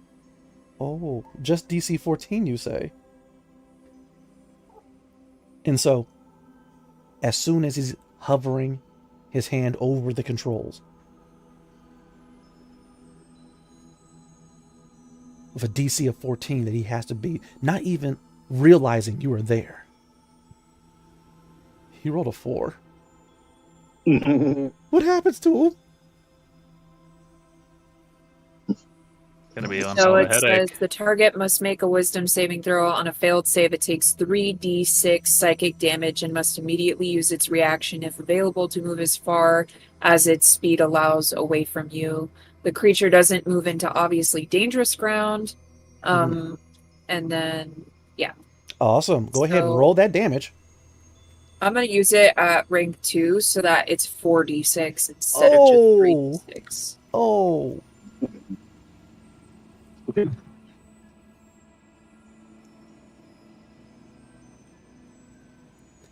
Eight points of psychic damage. Just as he's getting ready to tear Sentinel Remus's leg off. As Remus lifts up his swollen face to stare at him, almost as if he's challenging him to do it. All of a sudden, the Lorendi grabs his head. Ah! Ah! Ah! For a moment, he sees the blazing blue ethereal version of you, and his eyes get huge, and he takes off running immediately in the opposite direction from you, directly into a wall. He smashes into a wall, knocks himself smooth out, and he falls over like someone has just released a door from its hinges. Lol. All right, I'm going to make myself known to Remus. And I'm just going to say, Remus, I'm proud of you. I'm so sorry that you've had to endure this. But I'm going to show Umbra what this room looks like, so her and Bravestride can come and get you.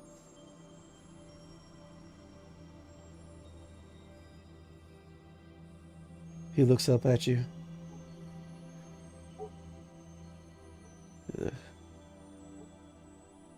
The triumvirate. Have you come to take me to the next life?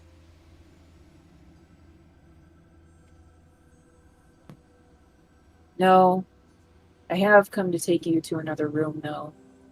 I'll be back, just don't lose hope. And I'm gonna return to my body. You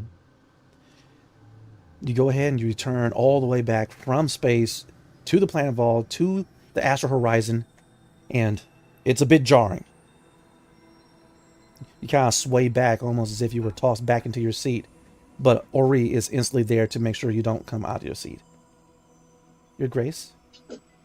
Were you successful? Umbra, are you ready? With that, she nods and takes out her blaster pistol. Oh, you said Umbra. I'm sorry. I'm sorry. I really thought you said Umbra, and I thought Ori. Sorry, your phase beast did not all of a sudden whip out his blaster pistol. All right. Wielding it with her tail. I love how Bravestride didn't say nothing. He was like, well, I guess my cat can use a gun now. That would be cool. Yeah. I apologize. Please, Ori, please say that one more time. I'm going to initiate shared vision with Umbra, and I'm going to recall that very specific memory with her and Bravestride, because I can do it with multiple people. I can do it with up to 4 people within range. I really forgot you had the shared vision power. I really did. But yes, you're able to completely do that.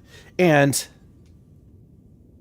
Bravestride and Umbra, you experience everything she did. The smells, the blood, the pain. And you know exactly where Remus is. Umbra looks over at you, Bravestride. Umbra nods. Immediately, she goes ahead and your phase beast that looks very similar to Panther / Displacer Beast. Kind of slides behind you. Make sure it's in contact with you. And Bravestride, you hear within your mind, I'm going to be expecting a big pot of gumbo for this. You'll deserve it. And with that, there's a flash of green energy. And Bravestride, you find yourself inside of the torture room. So far, there's only Remus strung up on the wall, electricity still slightly crackling through his chains, another large buff Lorendi on the floor, unconscious, and a small drone has slowly activated and is slowly going over to the large Lorendi. Even though it's red chrome and the traditional colors of the Lorendi, you're able to tell it's a medical drone. All right. Well, guess what I know how to do? What do you know how to do? Speak Lorendi and understand them. So I'm going to go to the console and shut that off. Do you speak Nasiv? Okay. Yeah, they're my favorite. They're my next favorite enemy, and I get to learn their language. Dope. All right, so you go over to the controls. You immediately release the chains. Remus collapses to the floor.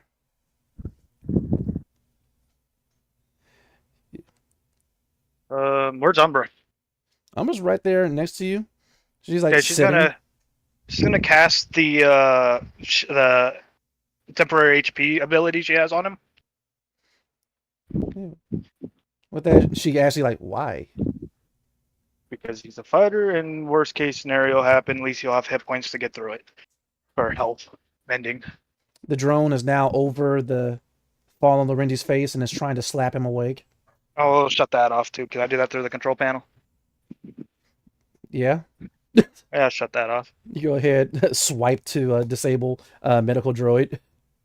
And with that, it just kind of stops slapping the Lorendi, hovers up, and goes back into the wall. Get Remus now and just slump him over, Umbra. And Umbra's like, no. You gotta do it. Mm-mm. You gotta get him back home. Put him You on want that gumbo? Put him on the floor. Okay, fine. I'll follow her. With that, Gently. she like pits like a paw gingerly on him. There's equipment in here. Aside from the chains and whatnot, it seems there is, but it's all built into like the walls and floor.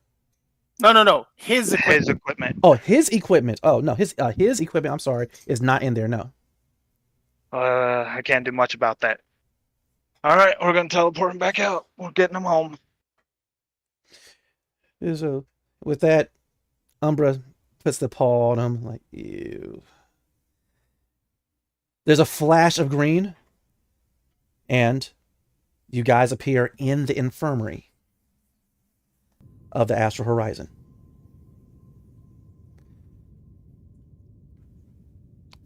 Sagaricio, I think right now you and Jackson are the only ones remaining inside the infirmary. You mean aside from the knocked out cat dude? Well, yeah, but he's effectively a carpet right now, so no one cares. We kind of skipped real fast, so I had a quick question before So I'm able to follow where Umbra teleports, right? Like that was. So I didn't want to teleport yet. I wanted to put the Lorendi in his own torture device, turn that shit on full setting, then go back. Beautiful. Can you do that? Yes, you can. And then I was gonna place the drone right in front of him so he sees his saving grace. Just turned off. Okay, but that's gonna be it. That's it. Okay. I'm happy with that. Fucker No, deserves it. No problem. Sagaricio, are you going to do anything? Are you still considering life?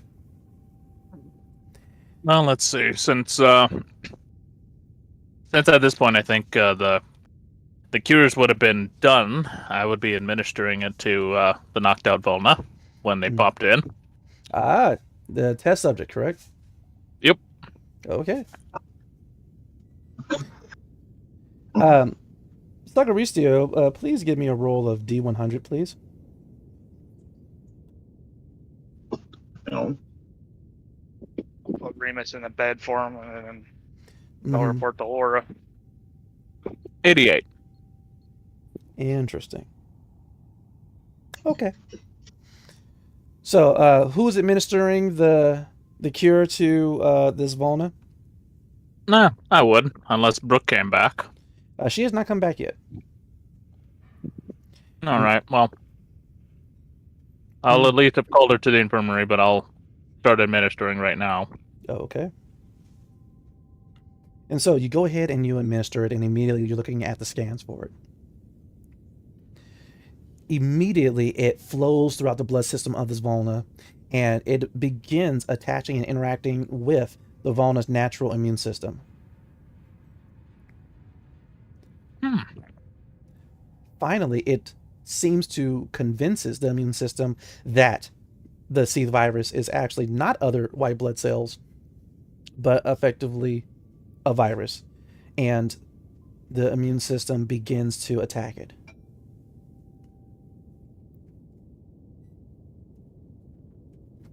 As that's happening, you said you called for Brooke to return to the infirmary, correct? Yeah. She does so. Her face is a bit red. You could tell that she has been crying, and she's doing her best to act as if she had not been. But she goes over to the console, and now she's monitoring the Volna process. It seems as if this cure works. We have the cure to the seed spawn virus. It's a very good thing. Yeah, if only we had it sooner. Argus, you have made it to the infirmary Okay. after walking yourself back to full health. So the answer is no, I didn't get to nap. I've been walking the entire time. You've been walking the whole time. You did a few laps. You double bagged, but you finally lost Tana. Okay, I'm going to close the door. I'm going to lock it. Mm-hmm. So you lock the door to the infirmary. Oh shit, there's people in here. Yeah, and they're all kind of looking at you right now. You see an extremely beat up Remus on one of the medical tables. Like, yeah, this man was tortured bad. Well, good news, we got him back. You do see the Vaughn on the floor. It's spasming a little bit, but according to the holographic image on top of him, yeah, it looks like the cure is doing its job. Huh. Neat. Hey, did Tana send over the specs from my genetic analysis too? Brooke, she brings over another screen. Interesting. Yes. Mr. Argus, could you please come over here? Why? I would like to test a sample of your fluids to confirm this hypothesis. Okay, well, hypothetically speaking, what if I don't have a lot of actual fluids? Right. As you're like speaking to her, you see her head kind of tilting and she's like looking at the hole in your chest. Oh, yes, I'm waiting on a plug. I don't know what to say to that. But also, I don't know a lot about Ashen Forge physiology, so... So, easy part. Most of my body is composed of an ashen material that shows up on one of the crucibles on Dendis. The rest of me is biological components harvested from dead people.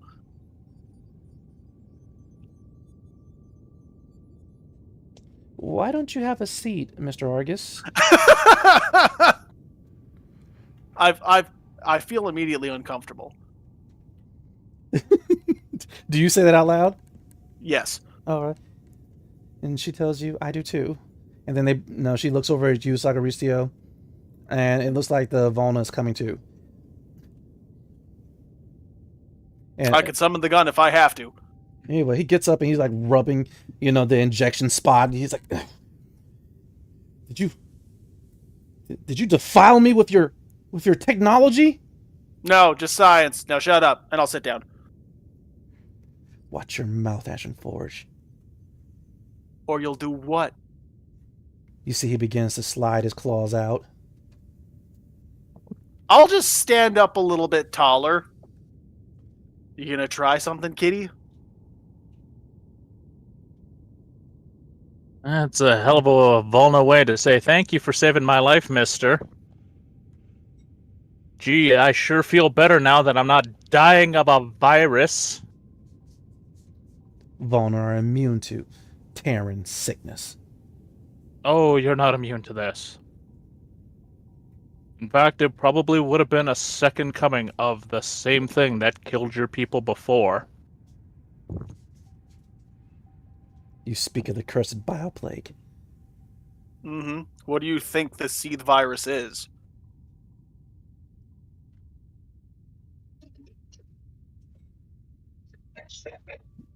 Who injected me? Oh, I wasn't here for that. I just came in. I'll stand between him and Brooke, and I'll look down at him. It's like, it's me. So if you got a problem with that, you can say so now. I mean, like, both of us are like twice his size too, so That's only because he squats a whole lot because of Wolverine syndrome. But That's not my fault. He has bad posture then. right? all right. I mean, probably got hella legs, but the rest of him. So finally, he looks at you, Saga Ristio, and he goes, "If what you say is true and you rid me of the bioplague, you're right. I do owe you a thanks, so thanks. But at this one," he points over way up at Argus, "if he tells me to shut up one more time, I'm cutting out his tongue." Anyone else kind of want to see him try? I kind of want to, but at the same time, We have I don't bigger wanna- problems. I don't want to have wasted saving his life on this cure that we just found. Is it wasted if it proved that it works? I mean, true, but we could have also kept a sample. Also, everyone I'll hold inside the infirmary are able to hear this Volna's stomach all of a sudden go, I'm busting out the gun. with that, he kind of holds his stomach. "Oh, what did you do to me, you alchemist?" Have you tried going to the bathroom? And it's not like he hasn't eaten anything either. Brooke, what did the scans say? And with that, she shows it over towards you, and it seems as if one of the side effects of the cure is, all of a sudden you see the Volna, he like starts rushing off, and he's like trying to find something. You don't know what he's trying to find. He's knocking stuff down until finally he just stops and he gets on all fours, and his tail goes up. And he's like, no, no, no, no. Well, you don't see that every day. Is that a hairball? I think it came out the other end. It did. Hmm. Everything So maybe. What did you do to me? Well, I think shitting yourself is one of the lesser misfortunes of having your life saved from turning into a giant monster. I'll take one of the cures. I'll hand it to Jackson. I'm like, all right, so you go to the bathroom and administer this. Jackson's like, deal. He takes it and goes over out of the infirmary to the bathroom like instantly. Just Miss Brooke, you said you wanted samples, oh, I or was should we distracted. go somewhere a bit more sanitary? Yeah. Also, where's Nathkar? Yeah, he was in the infirmary, but he's not anymore. Oh, God damn it. Cap- to Captain. yeah, that's exactly what I was gonna do. Yep. Captain, Captain, we're missing an Athkar. He's not in the infirmary where he should be. Check on my tracking system through his communicator. Where is he? His communicator is in the infirmary. Oh, it seems he left his communicator with you guys. Search the ship. And I'll check ship log, see if anybody's opened any exterior hatches. All right, no one has opened any exterior hatches. so does Good. this- Go on ship. Does your ship have thermal readings of any sort, movement detectors? Well, I'll bring that up. I'm sure it does. It doesn't take you too long, but you do find Nathkar. He's actually in his room right now.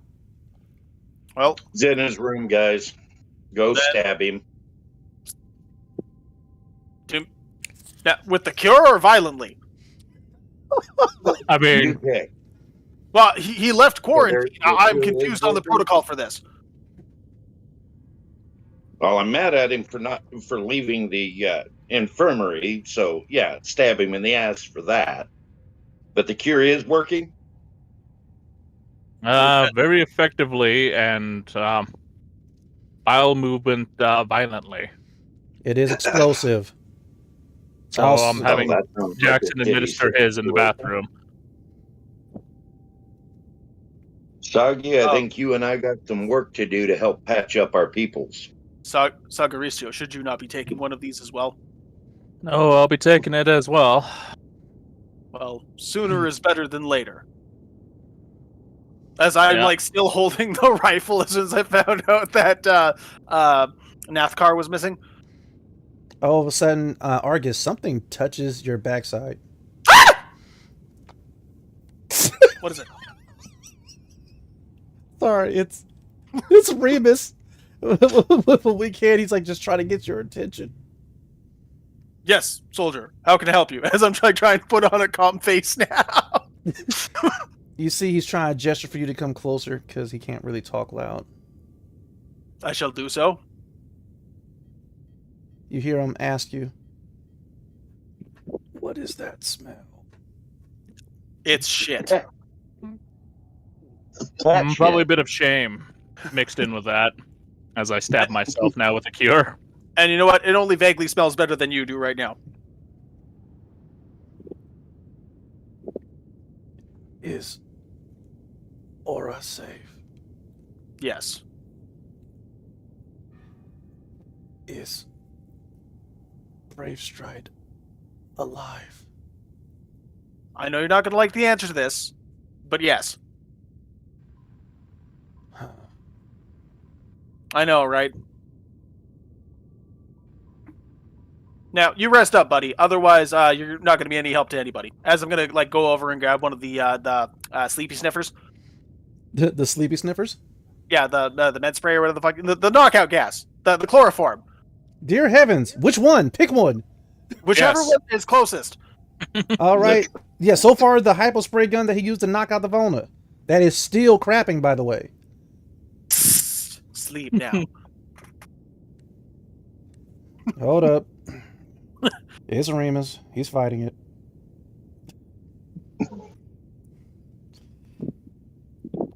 And So typical is something. Motherfucker. Wow. anyway, with that, he's like, he starts to sit up, and as he's doing so, you realize that his arm, that's not in the right joint.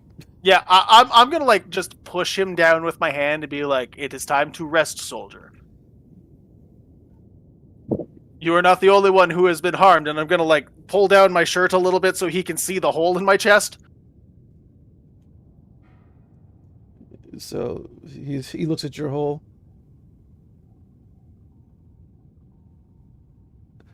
No touchy. It's such a clean hole. Right? But guess who's still standing and who needs a nap? Argus, you are a strong warrior. You too, Remus. Sleep well, Sentinel. You will never be as strong of a simp like me. You are so correct in that. Okay, yeah, he's out. So, Well, that was awkward. and with that, Brooke, she is looking over at the two of you. What? Mr. Argus, did he say that you're not as strong of a simp like he is? While true, we don't talk about it with him. At least, not the truth with him. Just acknowledge he is the simp. And all. Luke, you know how hard that man was fighting for his life, just believing how strong of a simp he was? My God, look at the man. He is a national treasure of simping.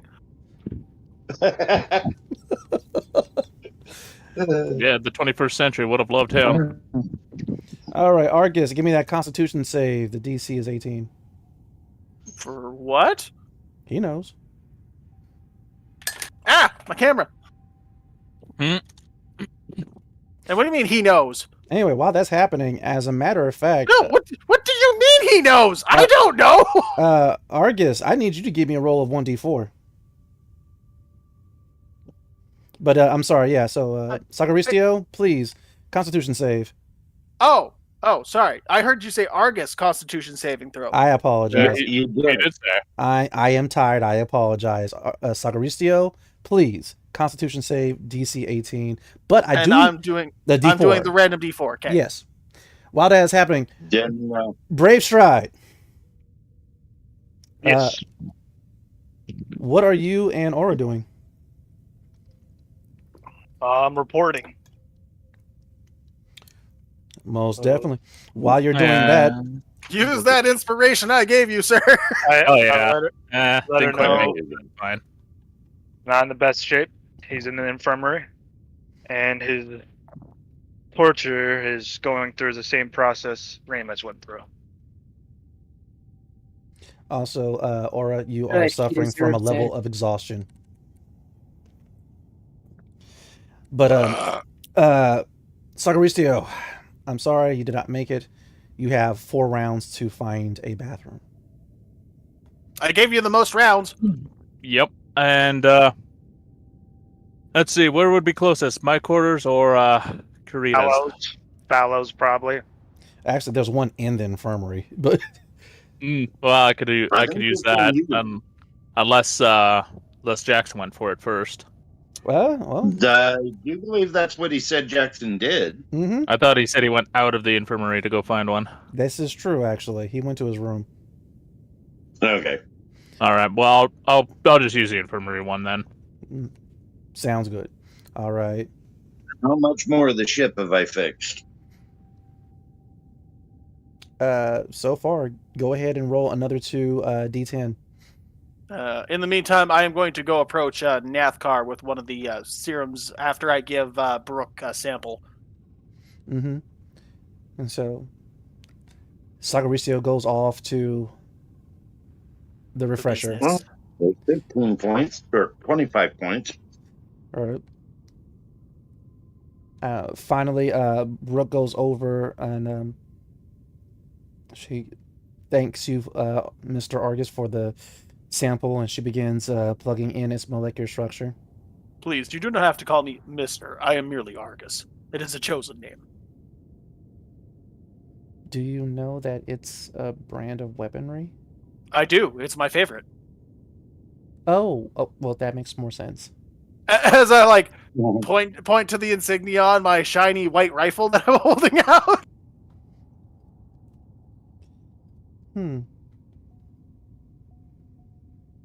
But now I have a lizard to track down. I need one of those in a syringe. Stat. Yes. Sure, Mr. Sure, Argus. Thank you. Did you? Oh. And with that, she has a preliminary readout of the contents of your fluids. Okay. She goes, do you know about this? And she brings up 3 different physical hologram stats. Miss, I am a soldier, not a scientist. Oh, sorry, Argus. You have biological components of. She goes ahead. She points to one, a Terran, an ancient species of, or subspecies of Terran, known as an elf, as well as another subspecies of Terran, orc. I feel you're making these things up. I'll be back. I'm just gonna walk away. Needle in hand. Oh, Nathkar! Right. So you go. Touchy. Oh, there's going to be touchy. Right. Something the captain is keeping an eye on is external sensors on the ship, watching for signs of them coming looking. No problem. So far, there is no machines in the cave that you're currently in except for you. Motion detectors are going kind of crazy, but aside from that, everything is fine. Motion detectors are going crazy. Yes. That sidetracks me for just a minute. Biological? Obviously. Yes. What type of bio? All right. Mostly there's these things that are along the walls. They seem to be consuming the mushrooms, but they do not appear to be approaching the astral horizon. Okay. What sort of blasphemy is this? You, I just came across a Philly cheesecake. stop playing Philly with the cheese. food materializer. We told you about that, Argus. It's a cheesecake with Philly meat on it. It's got all the protein you could ever want. Ugh, that Either, doesn't sound very good. but yeah, there seems to be a lot of local organic life along the cave walls in the surrounding area. Okay. But aside from Setting the computer that, mm-hmm. to alert me at the first signs of anything mechanized, be it a ship or a robot or just whatever. I want to know it. Sounds good. You definitely set that up. Back to working on the ship. Okay. Argus, you made it to the Matokai's room. Knock, knock, knock. Who's there? It is I, Argus. One moment. You better not be naked in there. What if I am? Well, it's gonna get real awkward real fast if you don't open this door. But you don't want me to be naked. You know what? I think I've seen worse today. I just watched a Valna shit all over the infirmary deck.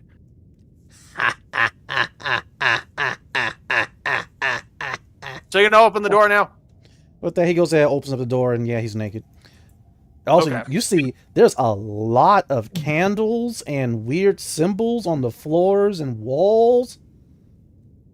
Now, I'm not gonna ask what you're doing in here, but I came to bring you this. And I'm gonna hold up the syringe. It is a cure. So far we have tested it and it has worked. But does it work on Matokai? Want to find out? No. I do. I'm gonna stab him with it. No touchy. No touchy. We'll tell you what, if you're feeling better in do you want me to roll for how many rounds now? Yes.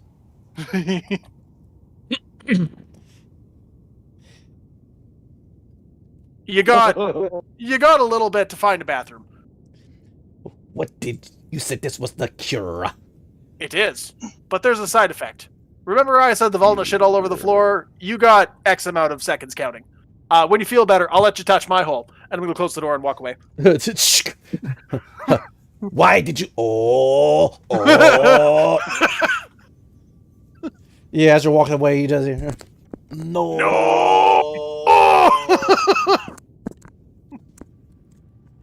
I'm satisfied. All right. If he's I'm gonna go back to the infirmary. I can I'm see gonna you go back to walking back down the hallway, twirling the hypo spray gun on your finger. I'm gonna go back to the infirmary, ask Brooke, was there anyone else infected? I rather enjoyed that. I think I could be a nurse.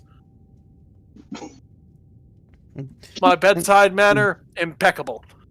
Right, as when you came in, she immediately turned off one of the other holo screens, but she is now running a scan on the ship.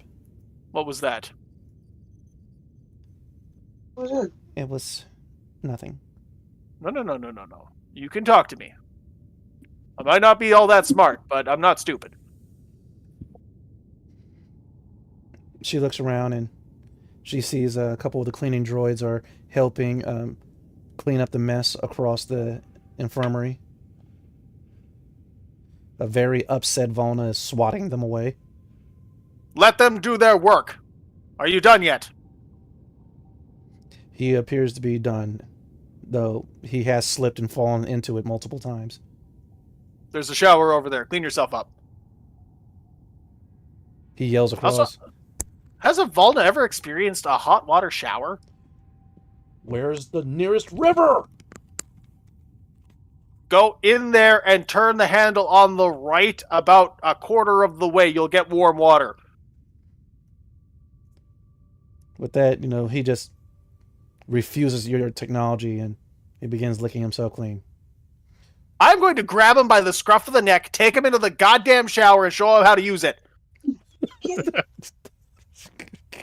Oh no, it's Daddy Alloway. No, but okay.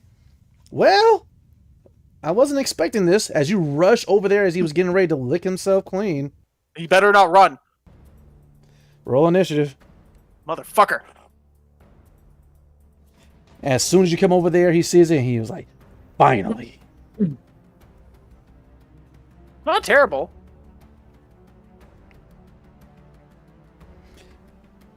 All right.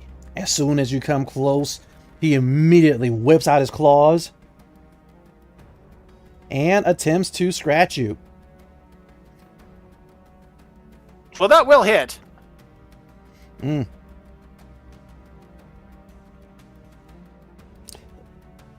With that hit, as it rakes across your chest. Okay. Now you have some slashes to go with your hole. Wonderful. Is he done? Yes, he is. I'm grabbing him by the scruff of the neck. Roll to attack. Roll to grab him.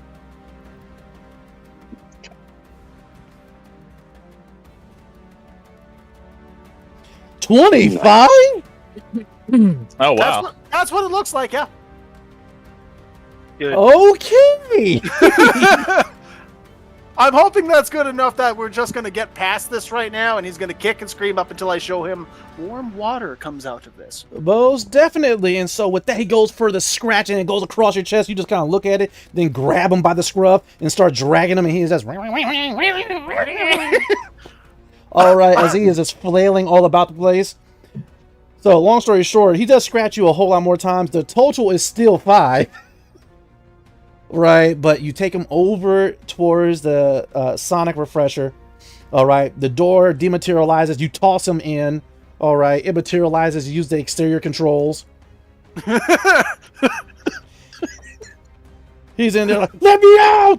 Let me out! I'll kill you! I'll kill you! Get me out of this coffin! All right, and so are you going to be using the sonics, or are you going to actually be using liquid? You know what? I think he'd be far more comfortable with the liquid than he will be the sonics. I see. Those precious little ears of his. Okay, so you get to, of course, regulate the temperature. Yep. Would you like it to be warm, hot, scalding?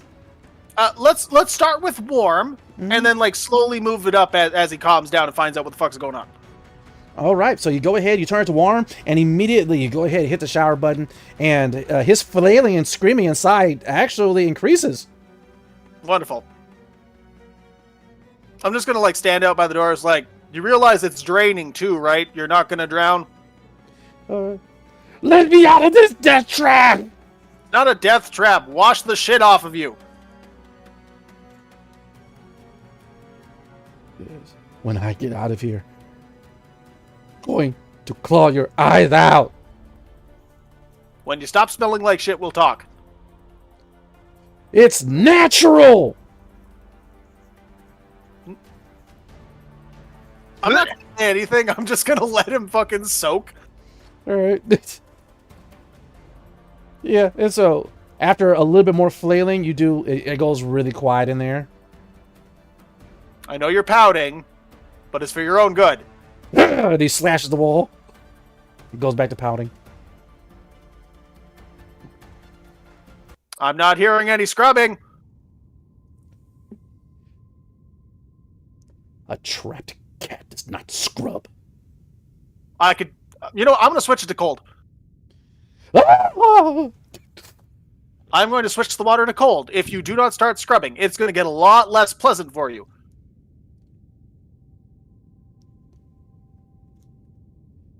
This is 3, the worst kind of torture. 2, 1.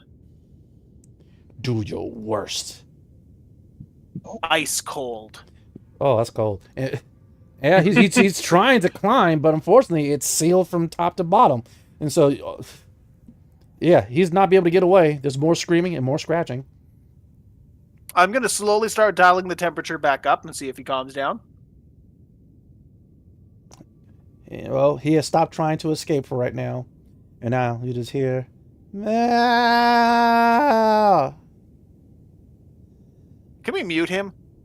Meow. Unfortunately, this Sonic Refresh does not have that feature. You can play Okay. music, but... That's exactly what I'm going to do. I'm going to play classical jazz. Okay. Probably like the least comfortable thing I've ever had to shower to. So Hmm. it's either that or country music, but I feel he's sad enough as it is. Okay. But yeah, you go Last ahead. thing we need for him to do is picture himself inside of a country music song while being cold and wet in the shower. Well, he could always picture himself in a country music song being played in reverse. That's Satan's work. No, it's a happy story about a guy who got his dog and his truck back, and he lived happily ever after with his wife. Oh, that sorry. didn't cheat on him. You meant the lyrics, not played in reverse. Gotcha. Beep, nop, oop, bop, beep, bop. Yeah. That's horrible. Okay, Now, so is there a button to like spray him with soap while he's in there? yes. Close your eyes. Why? You got 5 seconds. Fine. I'm gonna push the soap button. What are you putting on me? It even has a spin cycle. It's soap to help you smell better and clean off all the shit. You're looking at the levels of filth coming off of him, and they're actually quite high. I don't think he's ever had. You know, we're gonna like raise the temperature just a little bit, increase the intensity of the water spray. While you were cleaning him, Aura, I do not check in with everyone else. We just for like 5 minutes washing a cat alien. But tell me. Raylan, you're next. Ooh. I do shower. Good. Then he looks at Umbra. Haha, he bought it. Right? Anyway, but, I'm joking. I am joking. But Aura, tell me. Right now, you are quite tired. For some reason, using Esper abilities while your mind is not drawing from the strength of your physical form is very draining. But you are still all right. You only have a single level of exhaustion. And Remus has been rescued. Tell me, Aura, what are you doing? I am gonna go to bed. Legit, right? As always, as soon as you hit the bed and Ori tucks you in, and she generates a nice warm glass of warm bovine secretion. It helps you sleep. She goes,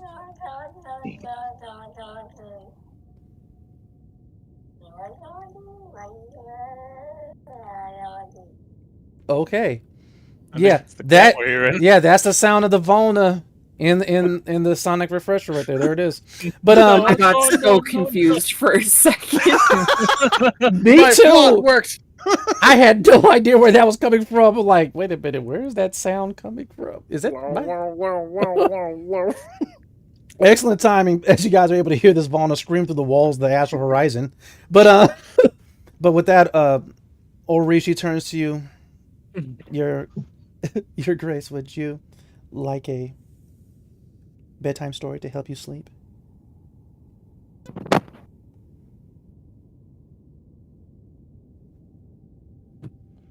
Sorry, I keep losing audio. What did you say? Oh, Your Grace, would you like a bedtime story to help you sleep?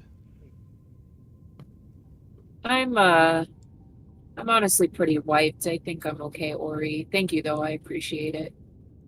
You've really strained yourself, and you've done an incredible thing, Your Grace. You've called the fleet. You've saved Vol. Your father is coming. The Kesh fleet has never been defeated. Well, all I really did was increase the likelihood of more of us surviving, but I think it's bedtime. Good night. Of course, of course. Soft cashy, warm cashy, little pretty green. Either way. Ori, Hmm? quiet, or get into bed next to me and go to sleep. With that, immediately Ori goes over to you, Brave Stride. Until the Simple Remus returns to duty. You are to stand watch. I And actually have other stuff I need to do.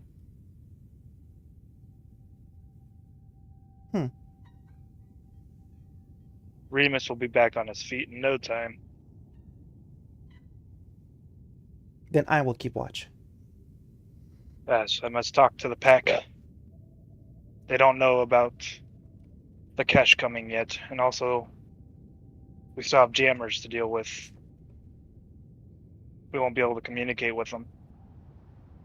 My people are being wiped out. I must help them.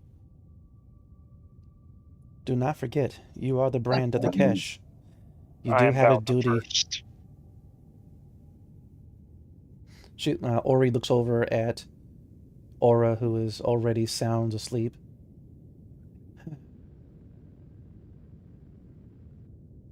Her Grace would want you to take care of this. So, Would. apparently get I along. must. But return quickly, Brand. I'd rather have you around than the Simple. You know, you probably didn't see the memories, but him being the Simp is what kept him alive. How? He held on to it. It is his belief. It is his morals. That is what he lives for. Well, I guess... I don't think I wouldn't argue his strength of mind, his fortitude is something to be awed at. I guess I gotta... I guess I got...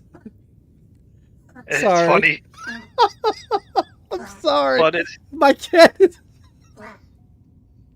Okay, sorry. Oh, heavens. So... But don't tell him I said any of that.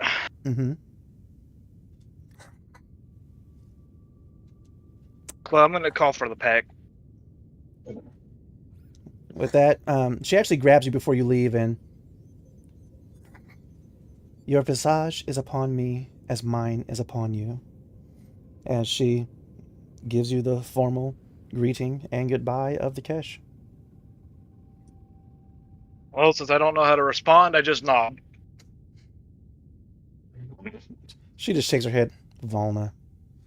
I have yet to. I tried to have the Sentinel give me some etiquette training, but he needed his own etiquette training, so you will have to teach me later. Yes, definitely. And she hops into the bed with Aura, takes her gun out, and just kind of sits nestled next to her, but propped up. You know, if you sleep on your belly and put it under your pillow. I will not be sleeping. I will be staying vigilant. Good. And so with that, you leave, and you do see that the whistling stones have been completed in the other materializer. Are you going to take them, leave the ship, launch them into the air to summon the first hunt?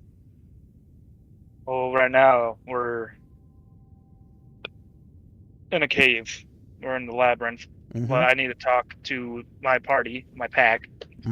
And this is where I want to bring up the knowledge about the cash coming and the next steps that we need to complete.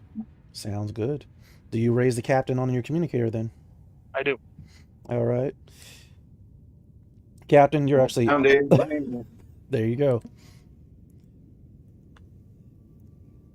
So Brave Stride, he tells you to come to engineering. Stoggy, if you're done playing with the cure, can you get down here? I could use your fingers. More accurately, your little bots. I'm just finishing up washing my hands after I've cleaned up.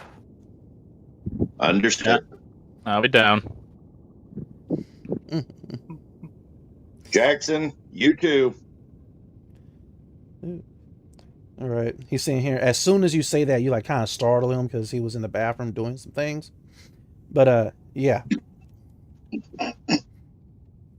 Damn teenage kids. I didn't say what it was. We made assumptions, though. He is a teenager. Okay. But yes, okay. So you call almost everybody? Anyone who can show up. All right. I'm a little busy at the moment. You know, if you put it on the rain mode, he'd actually appreciate that. The jet mode actually hurts our skin. No. I guess he deserves it. Did you have no idea what's coming off of this thing? I'm pretty sure he's not even the same color. We'll link you in through comm. Sounds good. As you guys hear the smooth jazz continuing in the background. The music. I know it's something new for these Volna, but it's something called a bath. You might need to show them about it there, Brave Stride. Yeah. Well, there's different tribe clans that have different beliefs. They are very. Is there a shampoo and conditioner option? I'm gonna blow this thing's mind. Yes. I'll be a few minutes. All right. Well, so we're all together besides Argus, and Because he's busy washing his cat. But alrighty, that's a new one. But yes, with that, you guys meet effectively in the engineering, which almost seems more like a war room.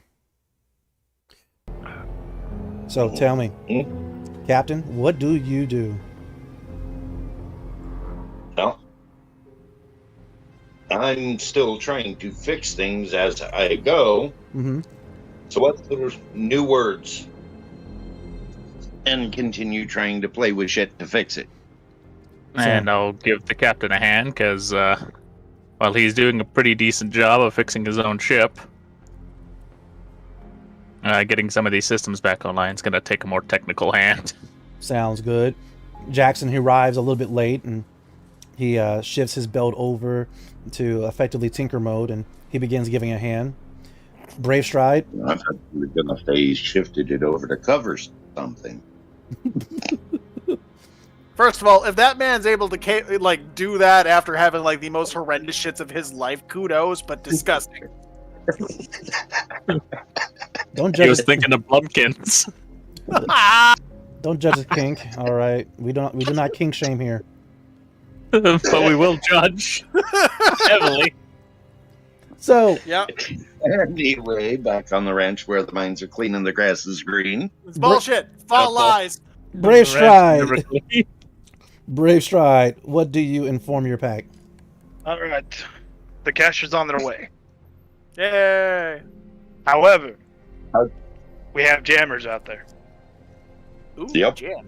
Is it Aware raspberry? of that. We have to take those out. We can't do a two-front fight without communicating. And also, the first hunt will probably attack both sides anyway. So, I will try to inform them. So question, how are we supposed to engage with these jammers with limited transportation? Well, first we gotta find the jammers, and I do have an idea on that, but I'm not the technical sort. What if we were to use... that's the best way to explain this.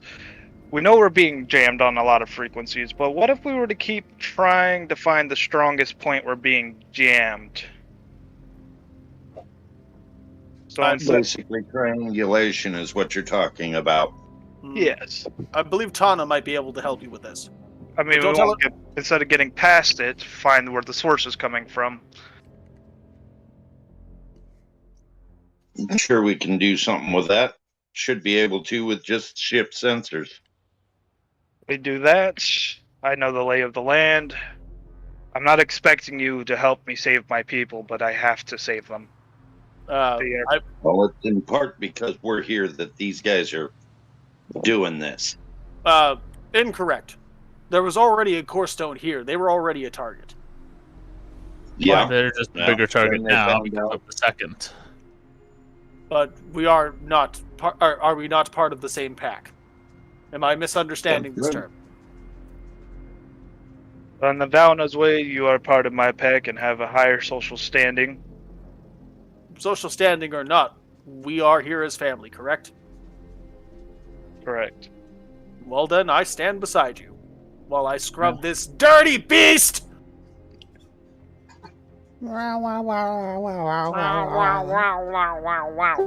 So we gained the information because that's what we have a lack of. Find the jammers, take out the jammers. Hopefully the catch gets here in a relative time. I don't know how all the other villages, cities are faring. Wait. How did we get a hold of the cache if everything is blocked right now? You would have to thank Aura for that. Perhaps, We read perhaps I am out of line, but perhaps we can reach out to the Dendus for additional help. We have a long history with the Lorendi, and I'm sure they would come if beckoned. She's definitely resting now. Whatever she has been doing has been taxing. Very well. We just saved Remus as well. I have seen. He's still convinced he is the highest of all simps. Alive. She's not wrong. I'm not disputing that. His mentality at being a simp is what kept him alive. That man, despite all of his injuries, was able to fight his way through sleepy spray. Don't never tell him I said this, but he is fearsome when it comes to his mind. I think he's zonked out, so he's ain't hearing it on my comms. And so finally, you guys hear Tana go, done. And with that, she just kind of comes out of the cuts of the engineering room, and she goes and swipes her hand up onto her board, and immediately there's a hologram of the 3 closest Lorendi jamming stations.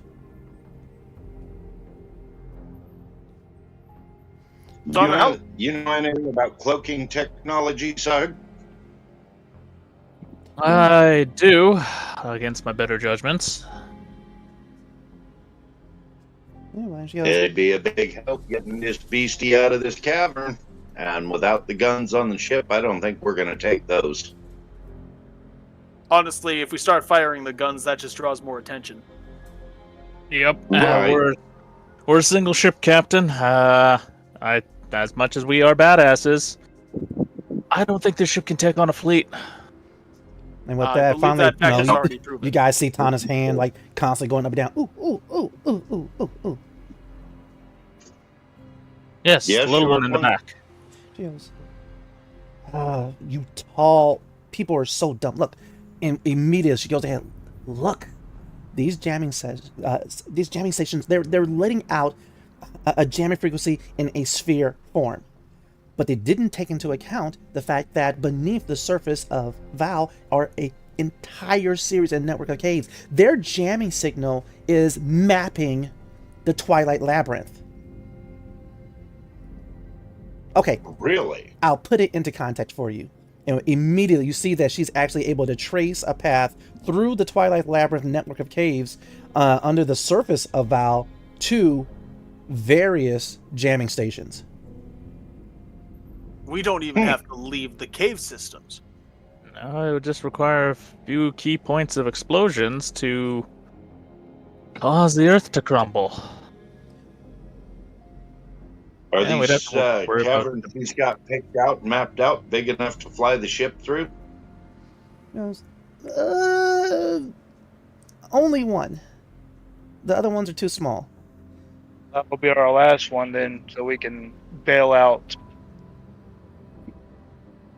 Yeah. So, who has saved the day? I'll take the ship to that one and preset there.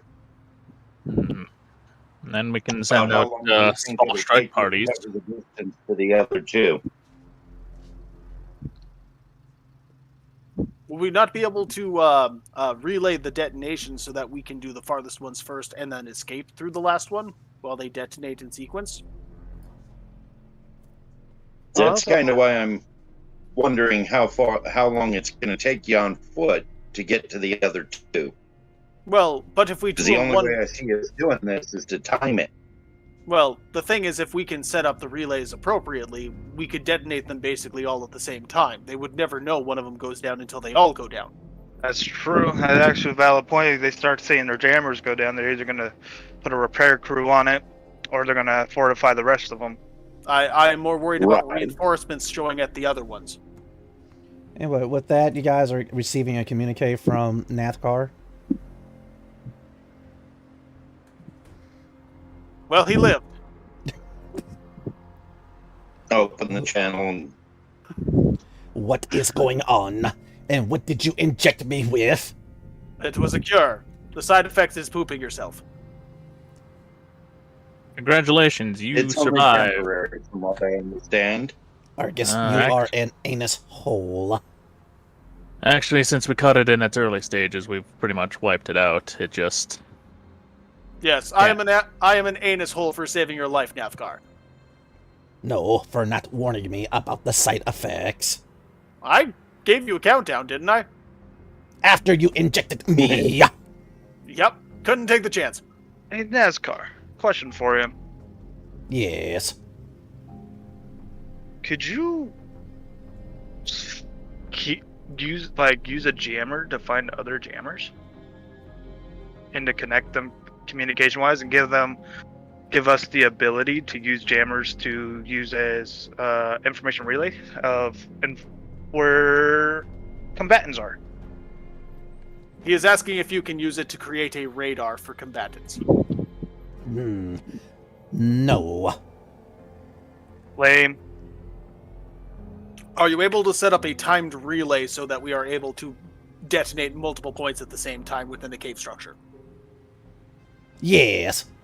Okay, well, destroying's still the better option then. Well, if you had let me finish my prototype holographic generators, this would be so much easier. How much time do you need? Well, what do you want it to do? What I asked you. Blow shit up. It's are- basically just a timed relay. A timed relay and a cave system. Oh. Well, that's different. That is not my forte. Worst case scenario, we use my bow and fry the circuitry. Why does it sound like Nathkar is bitching out on us? Because I He am only a knows- hacker, alright? I am not a terrorist. Well, then hack. I mean, Well- this isn't terrorism, this is freedom fighting. And with We that, call it liberation. Tana, she's putting up a new schematic for a prototype explosive. This ought to do the trick. Damn, girl, what the... Good girl. He's violent. I like it. Can I Tana, press, you and I we are going to have a long talk. after I press I think the detonator, right? I get to press the, I get to make it go boom. You know what? She came up with the design. I'm terrified to say this, but I agree. She has earned it. Mm-hmm. I get to hit the detonator. I get to make it go boom. Yes. Boom boom. Nova. Archer, I have a question for you. Go ahead. Would you mind if I used the Glog to make armor? Thought the He was your companion. At least something good can come of him still. Yeah. And without it being alive, the sea spawn has nothing to latch onto, so I would still put it in quarantine and inject it, or at least bathe it in that first. If you could do that. I'm, like I said, not the science type. I am still Valna, and I just know how to use the technology. I don't know how Oh! to... Crap, I forgot about the other Valna. I'm going to turn on the drying cycle now. But my bow will not be used at its full potential when I am wearing this tech-based armor. Understood. Yeah, it just requires a little bit of weaving. Also, we might be able to call the first hunt to our aid if they can get here stealthily. And Tana's like, oh, you mean these people? She brings up the hologram again, and seemingly a few miles out down one of the caves is a collection of Volna. Wait, if you were able to spot them that way, oh no. I believe she had said that she does not suspect that the they are aware that they're mapping out the system. Right. I mean, I believe we should be moving faster rather than slower. As Yep. you can sound And the that's why I'm sound working of on this. air increase in the background. Dry already, you little bastard. We can use the first hunt to cause them to divert their attentions for a bit, and then we'll blow up everything else. Especially if they do guerrilla tactics, hit and run. They can keep That is what they're good at. yes, keep them distracted on multiple fronts. Gives us our best opportunity. Sounds like a plan. And so with that, finally, Tana's like, oh, so let me get this straight. All right, I get to make the bombs. Nathkar is going to come up with a way for them to be synced up. So when one goes, they all go. And Brave Stride, you're going to make some armor. And you're going to rally your people. And Argus is dumb. And we're going to go ahead and destroy these signal jammers. And we're going to save... What? You know what you just said. Yes, we're going to save Val. The one before that. We're going to blow up the signal jammers.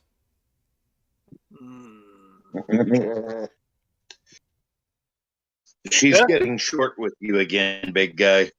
My temper's getting awfully short with her, too. But yes, Anna, that is Careful, the they plan might trip so over it. far. I mean, we'll have to adjust if anything comes up, but that is what we're going to try to follow. Yes. Oh, this is going to be so Nova. Also, have we got any readings on what was in the south still? Yes. Jane, you've been monitoring. All right. Jane has been monitoring. And so far, what's been in the south is actually a downed Volna cruiser. Do people have cruisers? I mean, half the people live like archaic wild men. The other half are a little bit more civilized. So I wouldn't doubt it that they've at least mastered some form of space travel. I mean, my tribe's in the in-between. We like the old ways, but we also use technology, even if it's not the best thing to do at times. But then we have the other people that abandon us and live in technology. Not guilty. Mm. So There's, I find technology to be pretty useful. But if there's a downed cruiser, I can't make any guarantees, but if we can get it up and running, that's another set of guns that we could utilize. At worst, we can find survivors and they can help. Well, at best, while we'd have another gun. I believe salvage may be the best option at this point. If it is a downed cruiser, it is unlikely we will get it up and running. But it has sorium generators. All right, if it has sorium generators, it has materializers. If it has materializers, I mean, I can make the bombs go bigger and boom bigger. We do not want to destroy the planet, Tana. Okay, well, I'm not trying to destroy the planet, but my new bombs will be more effective. But maybe we could make more bombs, as there is very large ships in space. Would we be able to arm these to, say, torpedoes or some other type of spacecraft to spacecraft ammunition? What? Wait. Are you trying to say that I should design some surface to space weaponry? I mean, it couldn't hurt. Oh, I'm inspired. Generator. If she designs it, the sorium generators can make it. Sorium will blow up. We could also overpower our rail guns. But I'll leave the science stuff to you guys. I just want to blow up the jammers and get my people saved. So I agree. My specialty is hurting things. Oh, I think the cat is done. Ding! Oh, let him know that he needs to deal with his fallen companions. So. Ah, wonderful. I'm going to pop the door open. You need to worry about your fallen companions. He comes out the fluffiest Afro cat you've ever seen. Inside, I'm screaming, he's so fucking cute! You could barely see his face. How do you feel? I need something sharp. Violated. I need something sharp right now. Absolutely not. All right. If he wants to bitch about that, I'm also going to use the wool log to increase my armor. So, all right, peace. I have this.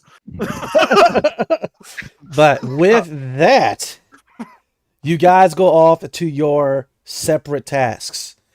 Brave Stride. If you do take the time, you will be able to make natural hide armor from the Wolog and the Glog. That is what I will do. As the wielder of the Aether Storm bow, in accordance with the old ways, the Volna that has just been thoroughly washed and air dried and is currently poofy, he is sworn by the old ways to serve you. And he is knowledgeable about how to make the natural and toughest of hide armors. Begrudgingly, he does finally tell you his name. His name is Ravok. And the two of you get started on the crafting of the armor. Ravok of the Clean. That is now your new name. He's so fluffy! Ravik clean. He is like working so hard to focus on his task at hand while Umbra's behind him trying to swat his tail. Tana is in a frenzy of designing. Not only is she designing new types of shape charges that are going to blow through some of the surface of Vol to destroy a jamming station above, but also surface to space weaponry and possible modifications to the astral horizon. Argus, as you are witnessing this, you can't help but to see that somehow she's managed to incorporate rhinestones into her weaponry. My fucking god, girl. Aura rests. Ori, unfortunately, fell asleep. But even as she has done so, they are both safe. For while still wounded, standing in the corner, is the wounded Remus. Staying vigilant. Yet he smiles, knowing that he is currently where he's supposed to be. You'll have a Sir carries a lot right next to him, tightening his bandages and helping him out. Yeah, he's right where he needs to be. Simping. I'm also making a bone shield because I need my shield. He needs all the armor he can get. Yes. Also, at some point in time, we need to get me fusion armor, guys. I need it so desperately.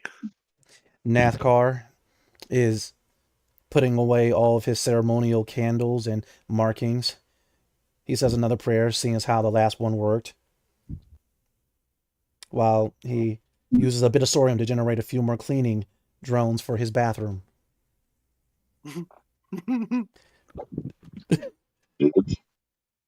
But finally, with that, Jackson, he does scan himself again to make sure he's clean, and he definitely is. He goes over to Brooke, who is currently working on something, and she's getting ready to swipe away one of the holograms, but he actually stops her. Oh, and as she's looking at him and he's looking at her, he sees the picture. Some words are exchanged.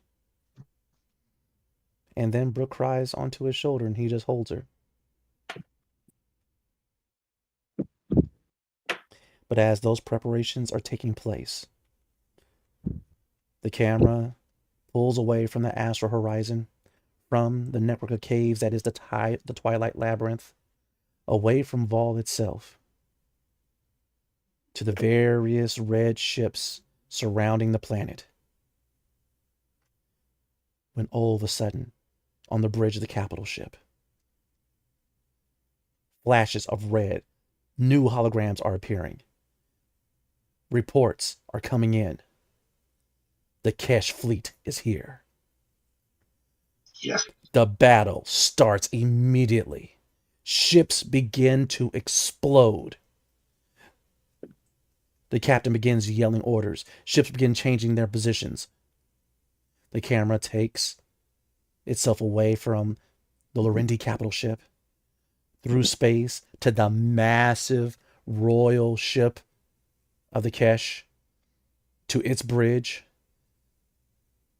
to the king of the Kesh in full ceremonial battle armor. And with that, he makes a silent vow. My daughter, I am here. And with that, we are going to bring this session to a close. Woo! We hope you enjoyed. If you did, please activate that like button. Please comment, subscribe, share this video around with everyone you know. I want to thank my awesome players, Alloy, Master Draco, Dark Lovely, Tonto Tomahawk, and Typhoon44. Also, please hit me up on Facebook at Cobalt GM's ttrpg zone, on Instagram at cobalt.gm, and on TikTok at Cobalt GM5.